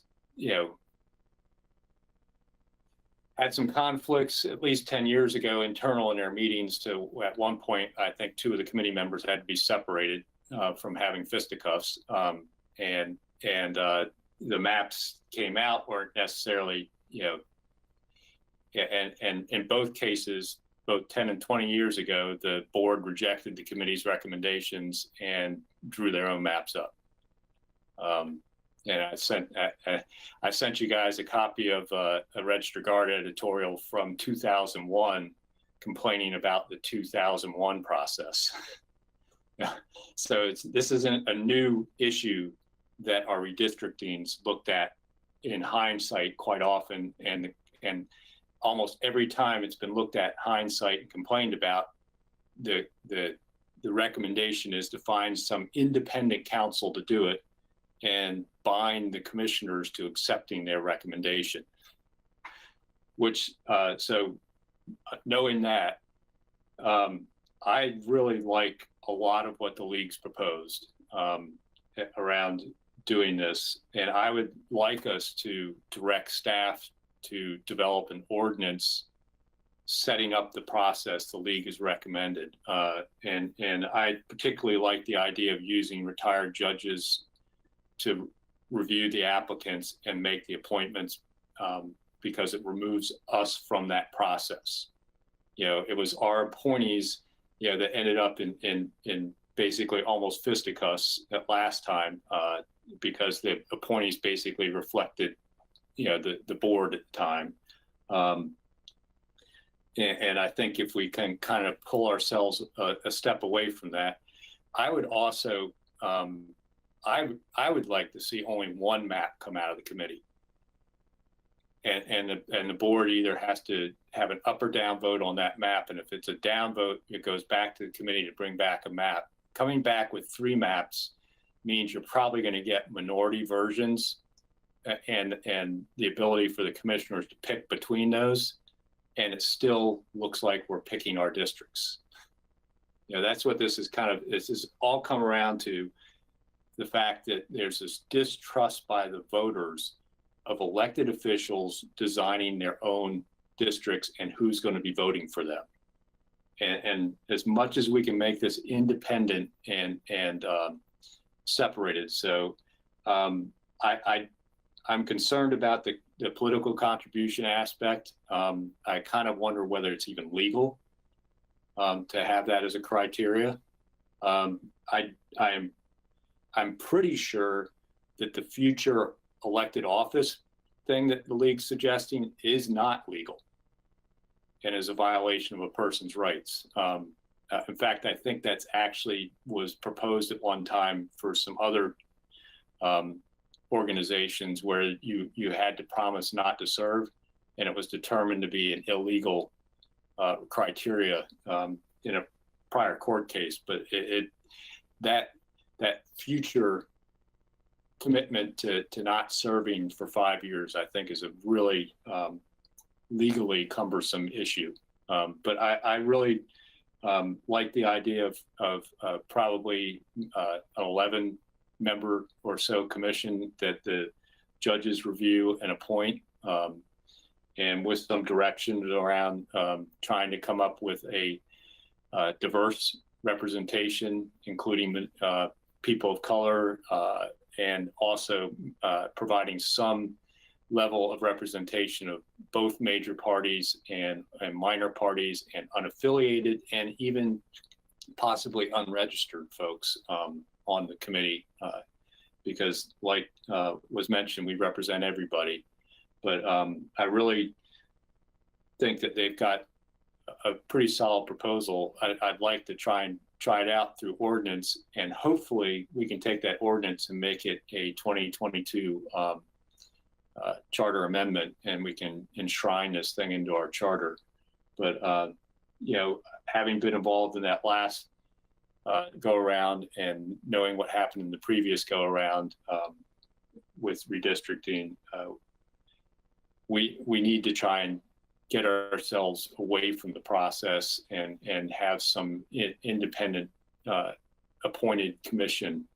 And I truly trust our retired judges to exercise good judgment in appointing people to that committee that are going to be looking to draw the best districts possible. Mr. Sorensen. I just wanted to comment on the previous redistricting efforts. In 1991, the board appointed 5 members. Each commissioner selected 1 person. Those 5 people, and I was a member of the group, those 5 people made had a LCOG employee that the county paid for to show us the population of the then current districts, and made suggestions in a course of a number of meetings, none of which involved any public hearings or outreach. And in the course of maybe, I'd say, maybe 10 meetings about every 2 weeks for the spring and summer, the committee met and then made a recommendation to the Board of Commissioners, which was approved and not challenged. In 2001, the board appointed, each commissioner selected 1 person to be on the committee, and then a public process was used to have outreach to the public, and then the board appointed 2 additional people for a 7-member task force that that made a recommendation to the board, which was approved. In 2011, the board did the same process, a 7-member committee, but in addition to having a consultant from the Lane Council of Governments, the board entered into a contract with a private vendor to provide information to the board about the redistricting. And that vendor had also provided same information on the state redistricting of the Oregon legislature to the Republican caucus of the legislature. That committee— Democrat caucus bought that same software, Commissioner Sorensen. Let's let everybody speak and we can respond in turn. I wouldn't dispute your comment. I would just say that my comment was accurate, and that the board majority entered into that contract. After that information was provided to the task force, there was a great deal of argument over what the recommendation should be. The committee did make recommendations to the board. The board held a hearing on the proposals, and then the board majority at the time substituted a version of a redistricting map that had not received any public scrutiny or public comment. And there was a lot of people upset about that. And there was even a petition for a public vote on the redistricting. And a lawsuit was filed to challenge that authority. And the court, the Lane County Circuit Court, made a ruling that stated that the decision of the Board of Commissioners under the Lane County Charter is not a legislative decision. It's an adjudicative or administrative decision. And adjudicative and administrative decisions are not subject to the referendum initiative and recall system. So the court approved, in effect, approved the board's action. That was labeled by some as a gerrymander. Others, I think, would say that was part of the process. None of the decisions of the board in the last 30 years have been successfully challenged as being in violation of any state, county, or federal requirement. They've all been in compliance with state, county, or at least they have never been successfully challenged. And I think because of my unique role in this, I would just say I would prefer to let my successor give a perspective on, you know, what we're going to be doing in the future. I really don't want to, if you guys have questions of my opinions, I'll give them, but I just would feel like this is something so important, and I won't be around to work on the details. I guess I will say a few things. One, I like the suggestion I made and ask about the Oregon Government Ethics Forum. I think it's something that applicants would not otherwise have to do, I don't believe, but it's a pretty simple form and it gives disclosure. And that's how I would answer the question of political contributions. If it's a matter of public record, it's out there, it's information. I don't think it should disqualify people, but I do think it should be disclosed. And I just appreciate the board's willingness to work on this so that there can be more public disclosure of what the options are. And I don't think we need to wait around for the census. The Portland State University has a contract with the state to provide updated population information on every Oregon city, on every Oregon county, and getting those folks down to give the task force or committee or independent commission, if that's the direction the board goes, giving them timely information will get this process started. And then the public process can be started that much sooner. So I don't think we should wait around for the federal. Obviously, we have to wait around for the federal to make the decision, but to be informed as it goes on, we can act on that and get going with a public process. Thank you. Commissioner Bozovich and then Commissioner Farr. Thank you. I just wanted to say that recitation of the history of our redistricting was not accurate. The 2000 redistricting in 2001, the board rejected the committee's maps and brought in a map of their own and basically voted on it without a public hearing. It was not the map that ran through the process. It is accurate that we rejected the committee's maps in 2011, but we did, the final version of that map did go through a public hearing before we voted on it. And it was one of the alternatives that the committee had been looking at and was, one of the options that had been argued about. And the software that got used in 2011 was software developed by a Eugene company called Moonshadow, whose CEO is Aymar Bojes, who is a registered Democrat, by the way. And it was the same software that was utilized that year by the Democrat caucus at the state to do their redistricting. So it is a set of software that allows for multiple redistricting scenarios to be looked at in minutes. One of the things that has changed over time is how computers have changed the ability to look at little changes in districts very fast and get accurate data as to what that does to the population within that district, the minority representations at each of those districts, the partisan split ups, everything about that district. In 2000, that took a week or so to come back with an alternative. You'd have to send the folks from LCOG back, and they'd have to draw up maps and come back with all the statistics from the census. In 2000, and in 1990, it took a couple weeks. In 2000, it took several days with GIS. And in 2011, when we did it, it took minutes.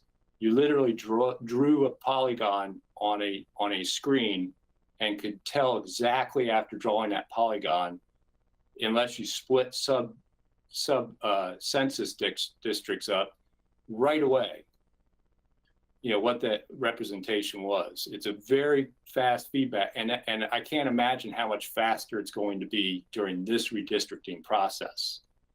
So, providing the staffing, the statisticians, I'm not too concerned about. I think we'll just have to, purchase good software, have people from IT or whoever available to help people learn how to use it, And it's almost, you know, if you can use a lot of the apps on your phone, you can use these apps.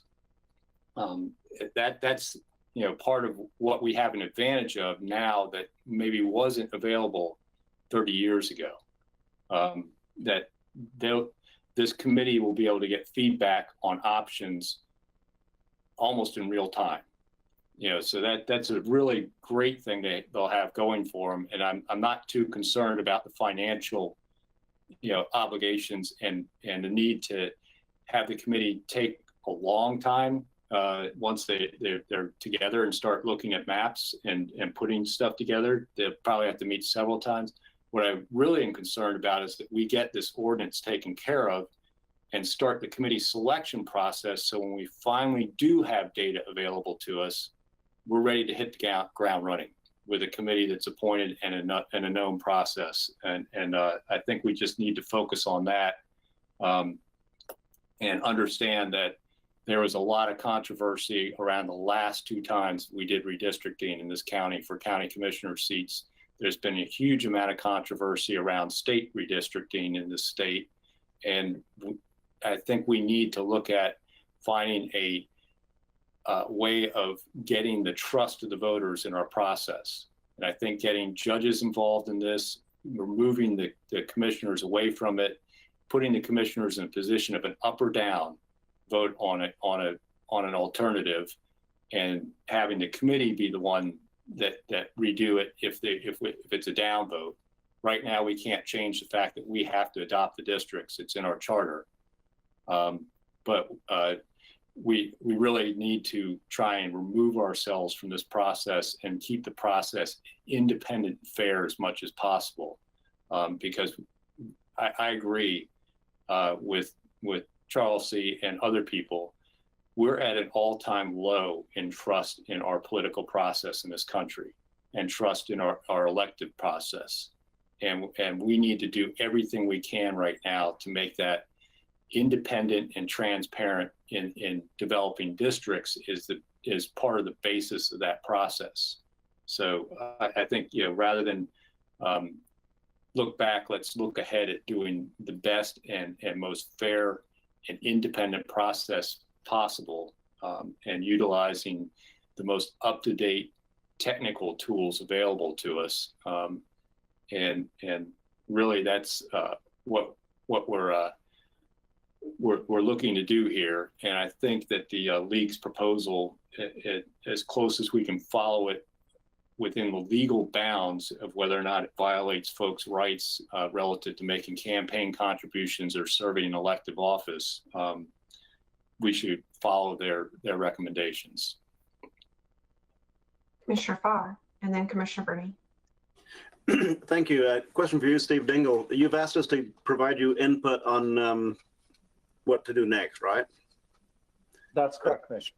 Okay, I'll try to do that then, without history. Other than a little bit of history, in that the city of Eugene, while I was a city councilor, conducted 2 very successful redistricting. The first was in 2010 when some very heavy lifts had to be made, some heavy redistricting. The second was in 2000, excuse me, the first was in 2000, the second was in 2010, where it was only minor adjustments because the heavy lift had been done in 2000.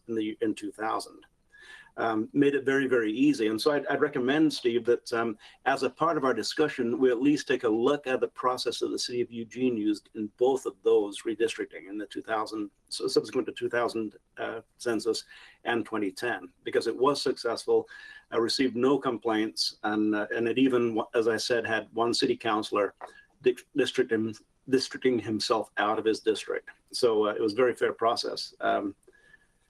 The second thing I will say about that is that just a little bit of history. I worked for a little company called Jerry's, and when we decided that we wanted to get bigger, we figured out that we wanted to do it the very best way that we possibly could. So we looked at what other people did and tried to emulate their success as much as possible. And that's my suggestion looking at the city of Eugene is while we are looking at a committee, which the city of Eugene didn't look at, how did they achieve such a fair and unopposed process that came out with a very good set of results? The only thing I'll say about the lift in the last redistricting for the county, which I was no part of, The big lift was Ferry Street Bridge was in Springfield before. Now it's in Eugene. Seems like that was a big lift. Glenwood was in Eugene before, now it's in Springfield. So that was a big lift, was switching Glenwood and Ferry Street Bridge in that redistricting. And that was the big lift. From there, it really should be a relatively painless process to redistrict in a fair fashion. And I trust with the two presentations we've seen today, I do like the League of Women Voters, but I'm prepared to discuss both of them and look forward to not being a part of the committee that makes this decision. Thank you. Chair Buck, could I make one comment based on what, and I know Commissioner Bernie's in the queue. I think it is really important everyone talked about transparency. And when I say about being specific, that means that I'm asking the board to be very specific about what they want staff to draft up. There is always, for example, coming back with a recommendation that says we want to have an 11-person committee with 5 appointed by the commissioners and the others selected by a pool of retired judges is one thing we can work on. But if it says come up with the structure for a committee, for example, we're always going to be accused of staff having made the decision and not you folks who are the elected, the people who are accountable to the electorate. So I just want to make that clear that in terms of when you come, that's what we're looking for, is very specific direction, so that if the decision is of the group is to do the ordinance, we'll have the framework that we can do that with. We can also do it where we come back with decision points for where we say to the board, you're going to have to decide this. For example, there's been a lot of discussion about retired judges. That's a great idea. How do you pick the retired judges? What's the process for picking them, right? So anyway, that's what I'm looking for, is that specific thing. And I do agree that we don't need to wait. Obviously, staff would like as much time as possible. I don't see why the board can't arrive at the structure and appoint the committee and take application and do all that sort of thing before we ever see one single number, and it'll be in place. Thank you, Commissioner Bernie. Well, Mr. Dingle just stole my thunder. Thank you. No. Commissioner Farr's last point was that he was looking forward to not being a member of this. So I would like you all to know he's going to be my appointment. Just kidding. This is what I would propose. I would propose that the two proposals that we heard today have enough in common. If you recall, I asked each of them, how were they different and how significant was it? There's a method behind that madness.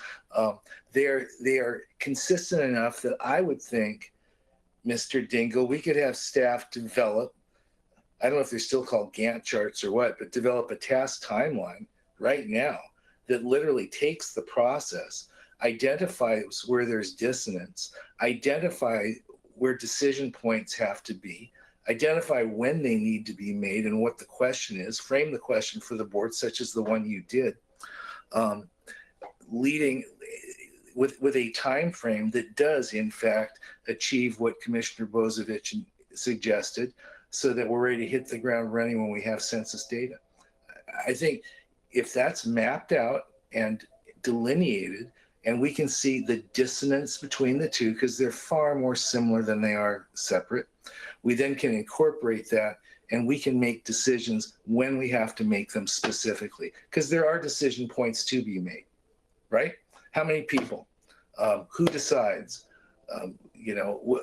I love Commissioner Sorensen's idea about an ethics commission complete, just things being disclosed up front. But I think that's the next step. And then from this point forward, this board is concentrating on what task at what point and what the options are for that task. The only other thing I would like to suggest is if we do this in the format that many decisions are presented to the board, it will end up with a couple or maybe 2 or 3 maps, but there will be a recommendation for a map. And that will be the recommendation that the committee makes. And we can go from there. So that is my thought. I'm not going to bore you with my lack of history on this subject, but I am going to suggest we just get on to the task and get it done. And that's the best way to get us.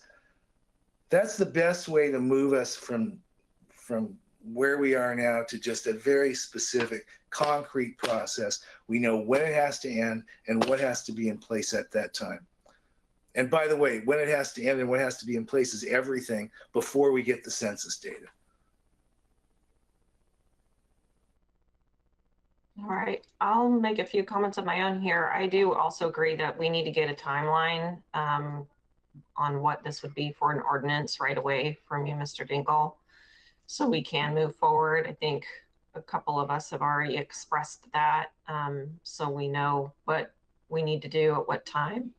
The next step, I think that's really important for us, is to really nail down the structure of the committee.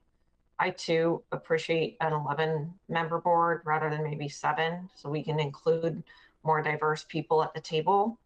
I like very much the proposals from both presentations regarding diversity and making sure that we have voices, not only those from rural or metro areas, but also those that are fair for gender, low income, people of color, all represented at the table. I'd like for us to figure out what we can do with 11-member board and able to accomplish that. I do have some concerns with some specifics of the league, and that's particularly around the issue of people having to say they can't run in 5 years. And Commissioner Bozovich brought this up, that may not be legal. So of the proposals that are presented from both parties, I think we're kind of hovering around those 2 proposals and not something wildly different. But of those proposals, I think we need to know which ones have legal issues that we cannot consider. So if that's an issue, then if you could tell us, okay, we cannot limit people who have made contributions, or we cannot limit people who say, or make people say they can't run in 5 years, or those that have run and lost can't ever be on a committee. I'd like to know what is legal and what is not legal in the 2 proposals. Clearly, we're going to have ongoing work sessions about this, but we do need to, get this going. I personally would like to see 2 or 3 proposals from the committee come to the board, and then know from the committee which ones were most strongly recommended. So if they all had a preference of one, and these are the reasons why. And then if there were another one that they felt was also good, that they present the ones they think are credible maps and incorporate everything that we're talking about. I personally would prefer that. I do very much like having a committee where we are, an arm's length away from crafting the maps. When you get to specifics about, okay, if we have judges, nonpartisan retired judges, how do we come up with that application process? I don't want to be so specific that we don't get very many people applying. So I think we do need to have some parameters, but I don't want to be so nitpicky that we don't have enough good applicants for our committee.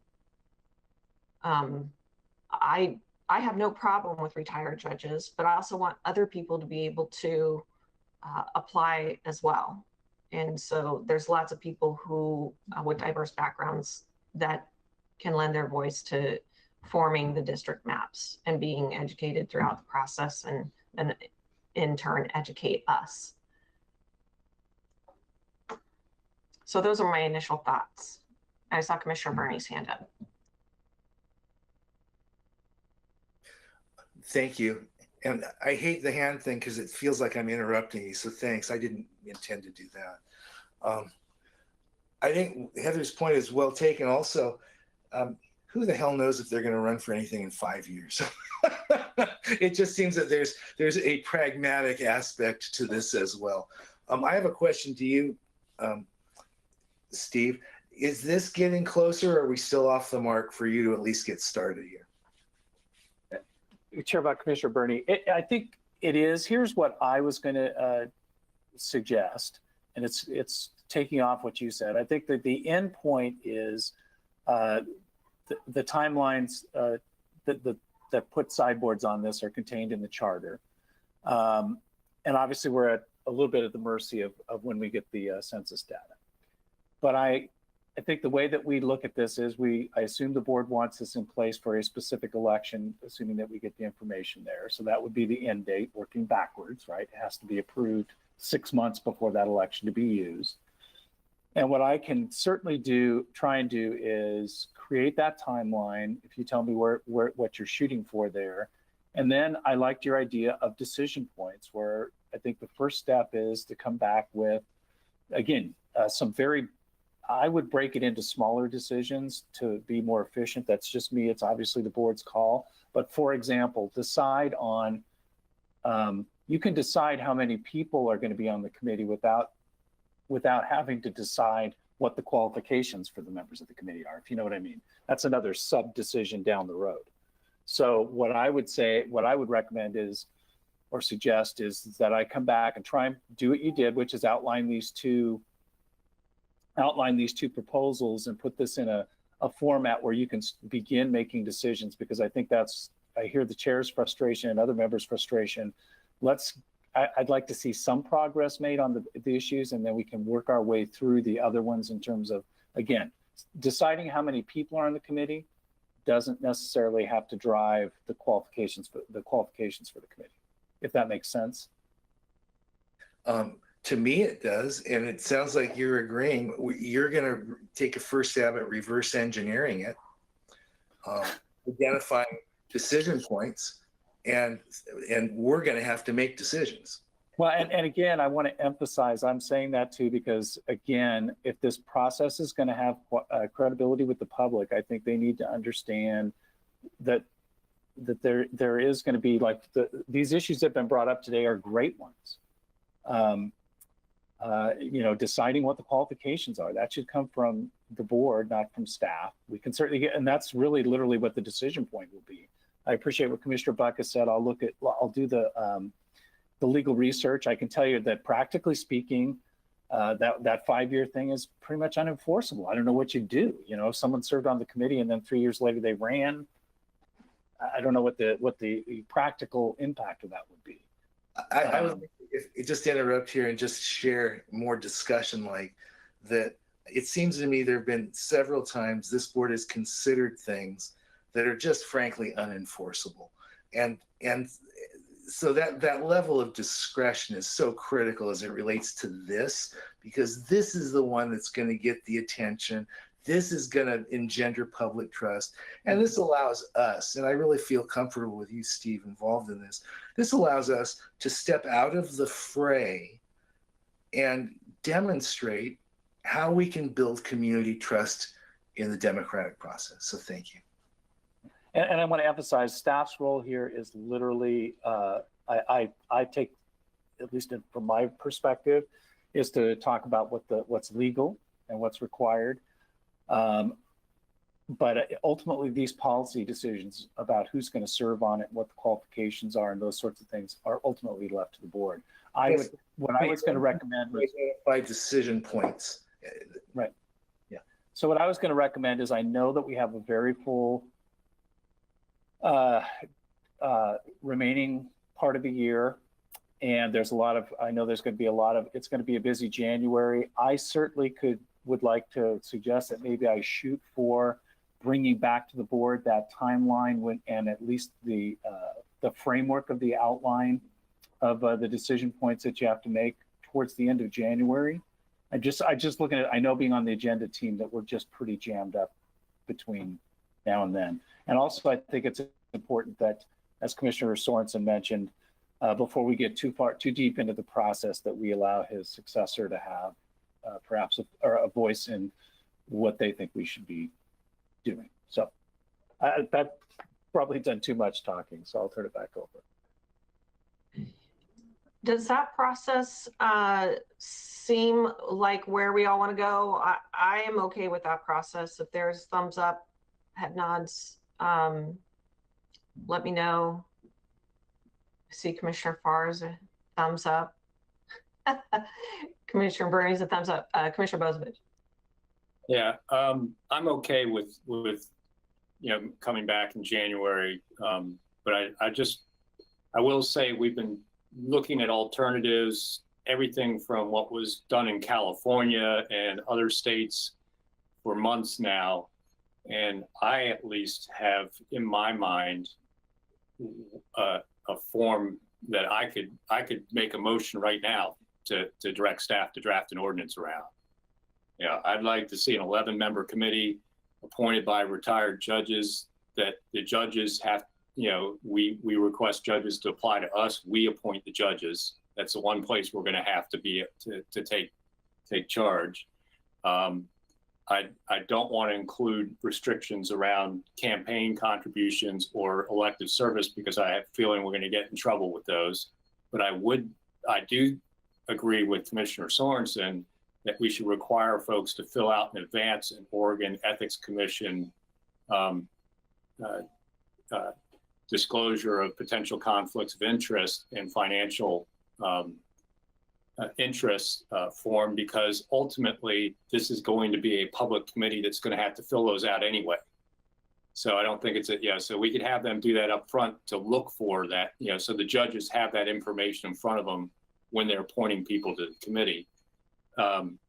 All that stuff I could do right now, but I do understand that we've got a new member coming on, and I don't want to make that motion today. So, and I want to have her have the ability to participate. But I've looked at all those other versions, some of what's been going on in California. In California, the county that has a similar version like this got 300 applicants to serve on their redistricting committee. That the judges had to weed through. Just so you know. There was a lot of interest in serving. Well, we hope that's the same case here. Commissioner Bernie. I thought a motion was going to be made, but it was not made. I think that we can, and I'm glad it wasn't, because I don't know if I would disagree with one point you made, Commissioner, but I want us all to be in agreement with, and I believe that what Mr. Dingell will provide us in late January can allow us all with the new commission to make a lot of those decisions efficiently, thoroughly, and not get too far behind the eight ball. That's really my only point. I mean, I could go poem and verse where I would agree with what you just said, but I think we can do that in the next few weeks. Commissioner Sorensen. Yeah, I just wanted to mention that in 2021, the board will be appointing, under the authority of the Lane County Charter, a charter review commission. And one of the ideas for a charter review commission, which I sponsored and which the voters approved when the board put it out to the vote, does require appointment of a citizen group to take a look at the Lane County Charter every 10 years to make recommendations. I would point out that the League of Women Voters proposal for a charter amendment was not reviewed by any prior charter review commission, but they could certainly request that it be done, or any board member could request that it be done. And also, I think this is an interesting part of the league's proposal. If the people of Lane County would get greater confidence in their government by having a 5-member board that was not paid, but a volunteer 5-member board, and that 5-member board would appoint retired judges, and those retired judges would appoint a commission to carry out the duties of the Lane County Board of Commissioners. Then all decisions of the county government could be made by this appointed group of people chosen by the retired judges. So I think one of the advantages of the league proposal is they're pointing out that people don't really always like the decisions of elected officials. And so maybe we should have people appointed to make the decisions. And if that model works, that could be an invitation to have more decisions made by this appointed group, selected by these wise decision makers that are appointing and are independent of the give and take of the political process that results in elected officials. Now, to some extent, that was debated in our own country's history when we decided at the beginning, I should say maybe the white male property owners decided in the beginning that we would have appointed federal judges, appointed senators, a president and vice president elected by state legislators as electors. And the only opening for elected officials would be the House of Representatives. That's been eroded over years to include direct election of senators and calls for reforming the Electoral College, and certainly many amendments to that to allow the electors to be chosen by the people and to vote. But I just want you to think about the implications of having power delegated to an appointed group of people, in the sense that maybe there will be greater confidence in their decision. I don't think it'll really change the criticism or the adoration of any given proposal. But I'll leave that for all of you four to fight out over the next year, and wish you best with that result. Okay, well, I have been texted by the powers that be that a good time to bring back the timeline that we were previously discussing is January 26th. So if there's agreement that that is a good timeline and enough time for you, Mr. Dingle, to come back and also incorporate some of the other items that we discussed on process and when we need to make decisions. That'll work for Chair Buck. That'll work for me, and I actually have been taking notes. So yes, I think I can do that, and I can be ready with that initial meeting on the 26th. Commissioner Bernie? So let me get this straight, Chair. We as the electeds have just been listening to Commissioner Sorensen talk about how decisions could be taken away from us. And then we're just informed by another group of powers that be, which are not us. Forgive me. That sounds great to me, Chair. I'm sorry. Thank you. There are people that support us as a board, and I appreciate their service. Okay, any final comments for our work session today? If not, I don't see any. We are adjourned.